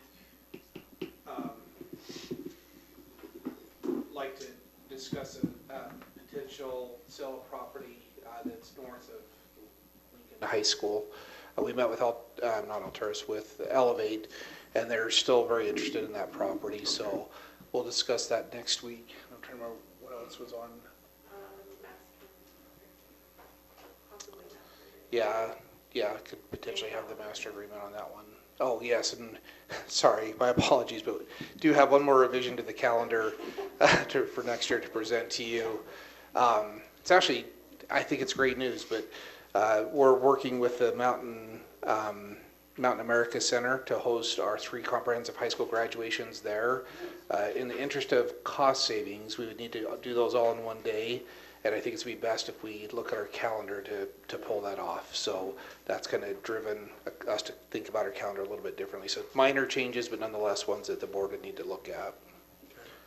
So I think those are 2 big items. I remember looking at that. It seemed expensive to me. But yeah, but when we look at what our schools are currently paying and multiplying it by 3, it's not too far off. And I think it's.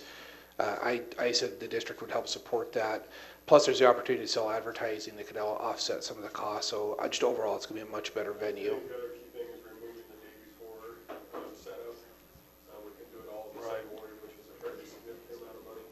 Yeah. And I've heard we have somebody in the district that might have some key ties. There may be. okay. So do it all on one day? You just have them at different times? The 3 high schools, the 3 hours separation between them. The 3 big high schools. Yep. Okay, all right, very good. with the hockey game. I think that is, I think that's it. Just call for a motion to adjourn. So moved. Moved by Greg Calder. Second.